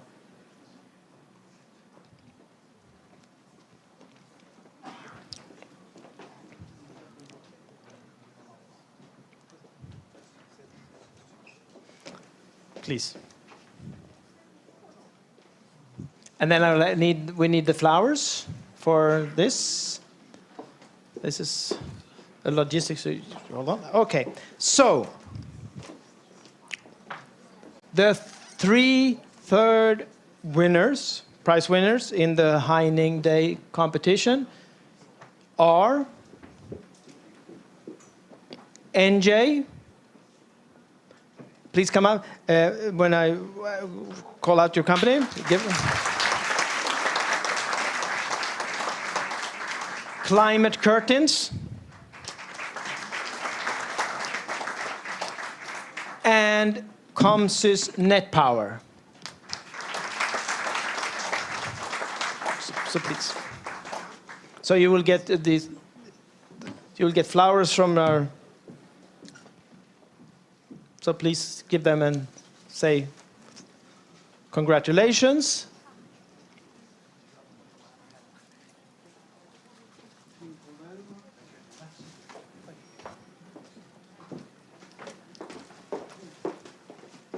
And please, picture time.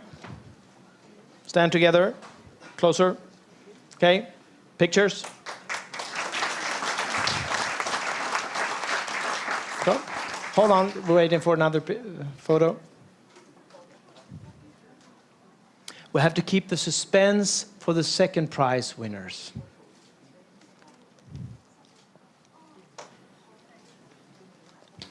Thank you very much.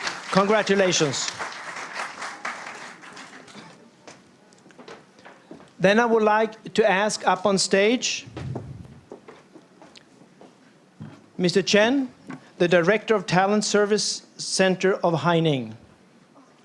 And the 2 second prize winners are Saltex Technology and MyFC. Please welcome up on stage. 2 Saltex Technology and MyFC. 1 for them, and here we have the other winners, second prize winners, come up on stage.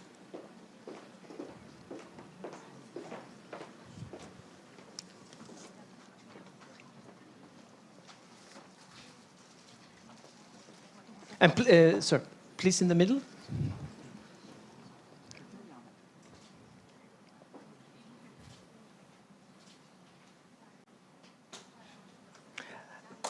Congratulations.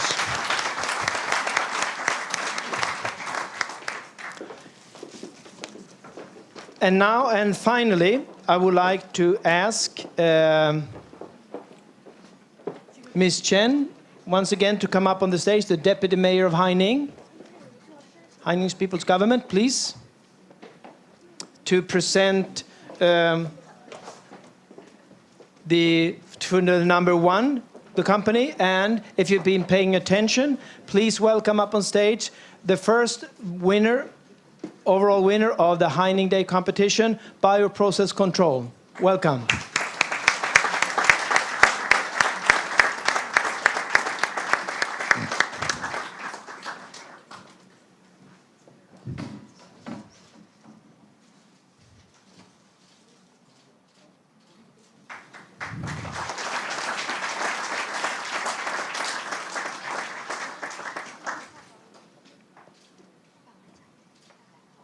Okay, congratulations. Please, Mrs. Chen, please stay. You're done. Okay, so now as a final part of the program today, before we go out to mingle. No, you're done, you're done. Is the authorization here of the Haining City Innovation Center Nordic office, and I would like a representative from that is granted to Fosin AB. So please, Julie Wang, the CEO of Fosin, come up on stage.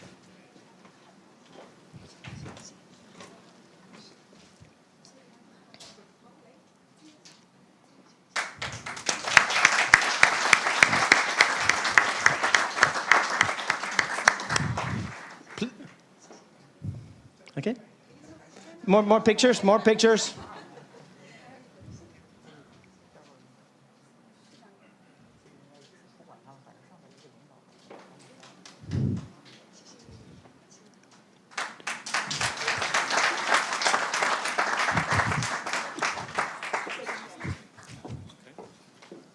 Do you want me to hold it? Yeah, thank you. Keep it close. It's on. Keep it close. It's on? Yes. Okay, I start to talk. Minutes ago, I helped Magnus to carry the table. That's how we fight together side by side to organizing such a great events. I mean, when I was a PhD student in KTH, it was 7 years ago. Then I noticed that this country, Sweden, of course, is great. And then I noticed that Sweden should know more about China and people here. I'm so glad there are 215 participants for this event. So I hope after this event, in the entrepreneur ecosystem, there are much more knowledge about China, not only money, that we have money, but also we have great business culture, and we're progressing quickly towards global business hub, especially for high technology companies. And I'm very honored to get the appointment of Haining City government as the contact point for Swedish entrepreneurs to go to Haining. So if you have, after this meeting, if you have any questions, demands or doubts about our landing program, we call it the soft landing program of Haining City, and the business problem in China, you can contact me, feel free to contact me.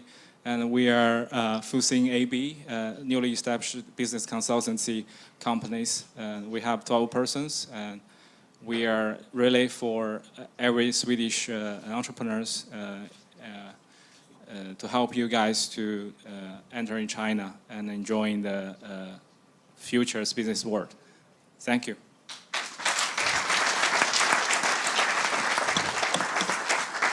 Thank you, Julie. It's been great to collaborate with you and your colleagues at Fosin. And finally, before we enter, and after this announcement and ceremony, wait for some instructions for where to go and mingle, because it's a logistics experience. So now we're talking about the appointment of the investment promotion advisor of Haining, and I would like to Mr. Chow, again, the Deputy Director of Haining Economic Development Zone, to join me on the stage. And I also would like to invite Haya Kao up on the stage.